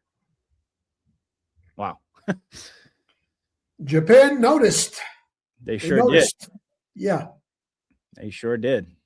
Wow. Okay. This is the context that they leave out about Pearl Harbor. And the American people had no clue about this because it's in the New York Times, but the way they used to play, things don't resonate. They don't make an impression on the public mind until you repeat the hell out of them for a number of days. Okay.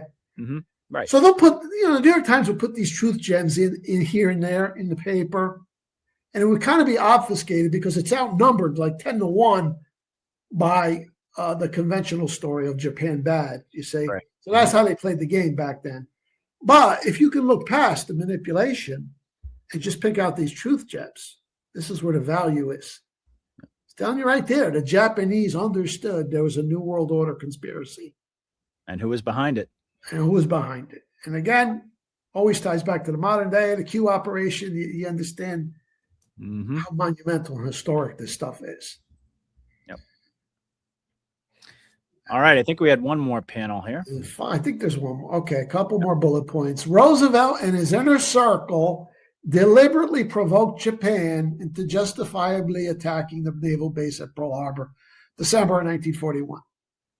So as we just saw in that prior article, and this is demonstrated in my book, there's a whole train of abuses, FDR, provoke. At a certain point, the Japanese have to make a calculation. Right. FDR is going to enter this war.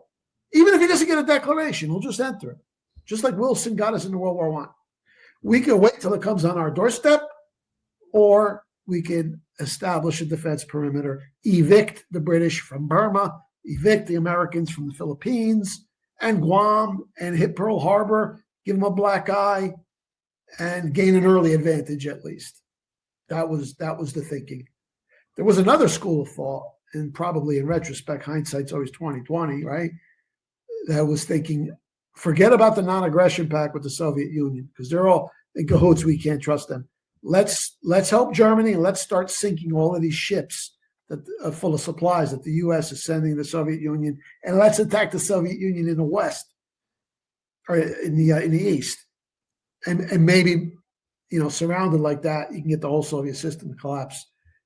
Not a bad idea, but they chose this option instead. And, we know the story from there. Roosevelt puts on the long face and the black armband, addresses Congress. Yep. We didn't do anything. I don't know why they hit us. It was horrible. Some of the worst gaslighting you ever see. The day of infamy speech.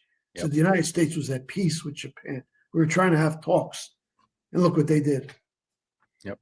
And then finally, after the war ended in 1945, the quote-unquote loyal communist forces who were placed under Chiang's command, well, they turned on them, and they were armed up to the teeth by Stalin, who took all the Japanese surrendered weapons. There's another story there. There's Hiroshima, there's Nagasaki, Japan's just about finished, and the Soviet Union declares war on Japan. And for that great effort, they got all of Japan's weapons, plus they got Lend-Lease weapons from the United States. A lot of that gets turned over to Mao. And ultimately, in 1949, the communists overthrow Chiang Kai-shek. How's that for gratitude? Going back to that meeting where they promised them, no, the communists are going to fight for you, and then they'll love you. And then he escaped to Formosa, which became the Taiwan. Yep. And what followed in China? Genocide, like you won't believe. Mass killing. Who knows what the real numbers are? Mm-hmm. But let's cry and moan about the fictitious 300,000 of Nanking and ignore the millions slaughtered by Mao. Does that make any sense to anyone? Kind of like the millions that get ignored that were slaughtered by the Bolsheviks. Yeah, right. Overshadowed by. When commies do genocide, apparently it's okay. Well, but if it's anti-commies being slaughtered, they don't count. That's right. But this is a real mind blower. Japan's war on self-defense, and I'm glad I wrote it because generally when we speak of World War II, there's a overemphasis on what's going on in Europe, and that's understandable. We identify with that more. Right. But it's a hell of a story about the Asian Pacific theater of the war and the geopolitical manipulations leading up to it. So many lies. And the rape of Nanking is one of them, as is the so-called comfort women of South Korea. That's another story, another time. Wow. So. Well, amazing. Absolutely incredible work, Mike. Thank you so much. Mike King of realnewsandhistory.com. We showed you the website a little bit earlier. And once again, Mike, happy birthday. I hope you thanks again. Your Thai food dinner tonight. I'm a little bit jealous. I don't know what I'm going to be eating, but it's not going to be Thai food. I can tell you. But I always ask at the end of every show we do, what's next? You got an article you can preview for us? Or are you kind of there's the one that's going out tonight is very interesting. Again, Epstein Island is staying in the news, but what my main angle here was to show how it's all key Democrats are behind this, pushing for it. Mm-hmm. And it's beautiful because, that's the whole idea. And I link it back to what Q said originally, that we can't link it. Trump has got to be away from this stuff when it hits. Yep. And it's quoting all of these Democrats the language of the Epstein Transparency Act. Mm-hmm. Yeah, we went over that last week. Yeah. You're allowed to do redactions, but only for an ongoing investigation, and it's got to be temporary. Mm-hmm. Now, we've already been prepped by the media. Well, there's going to be a lot of redactions. But isn't that going to mean that there's a whole lot of investigations still going on? So I have a feeling this is going to be don't expect a bomb in 4 or 5 days. I think we're going to get a nice series of drip trips. I agree. Because if you see all these redactions, and if they're telling you these people redacted are being investigated, now you've got that inch. Well, who is it? Who's being investigated? Mm-hmm. It's coming. Yeah, it's going to be very interesting going into 2026. So that's what that article's about. Oh yeah, sure is. And it's probably good to end with this little tidbit right here. You probably saw this, but Trump came out the other day and he said, "We have an age that's coming, an age that's coming up, the likes of which I don't think this country has. This country has never seen, and I just look so forward to the results. You're going to see results in 6 months to a year. I think you will see results. We've never had anything like it." And then, as Captain Kyle put down there, what's in 6 months from now? The 250th anniversary. So, I think we're looking at a very, very interesting 2026. And certainly our show next week will be able to talk about everything that transpired with the Epstein files. So we'll see what happens over the next several days. But it's going to be very, very interesting to see watch all this play out. I think we're getting closer to the finale, folks. I think Trump is he's signaling that. So or the beginning of the finale. Or the beginning of the finale, depending on how you want to look at it. But absolutely. So, all right. It's like one of those football games. You ever watch a football game with a girl? She's like, "When's it going to end? Oh, there's only 2 minutes left on the clock." Yeah, but 2 minutes is like an hour. You got the timeouts and the commercials, right? Yeah, right. But I do think we are going to be able. We are moving into something that we could clearly identify as the beginning of the end. Hopefully not too many timeouts. No, I agree. Yeah. We're seeing more and more signs that that's coming. I actually just saw a headline: the White House issues a warning to Israel for violating the ceasefire in Gaza. Nice. Just now? Yeah, let me pull it up so folks. Hold on a minute here. Yeah, just in, the White House issues a warning. This was what was this, like a couple hours ago? A warning to Israel for violating the ceasefire in Gaza. And I don't know who this quote is from because it doesn't say, and I haven't had a chance to look at it yet, but it says, quote, "If you want to ruin your reputation and show that you don't abide by agreements, be our guest, but we won't allow you to ruin President Trump's reputation after he brokered the deal." So more signaling of that pivot, Mike. We keep waiting for it, and they keep flirting with it. And we're seeing them kind of go both ways with that, but sooner or later, the scale is going to tip pretty hard in that direction. And don't forget who predicted that. So exactly. We all know it was you. I take credit for my predictions that I nailed. The ones that I don't, I tend not to talk about. Well, I mean, I got to admit we get it wrong sometimes, but not the big picture stuff. Not the big. We are 100% on that. Yeah, we don't get it wrong. Twists and turns. You have to be careful which way you're guessing, but that has no bearing on the overall trajectory.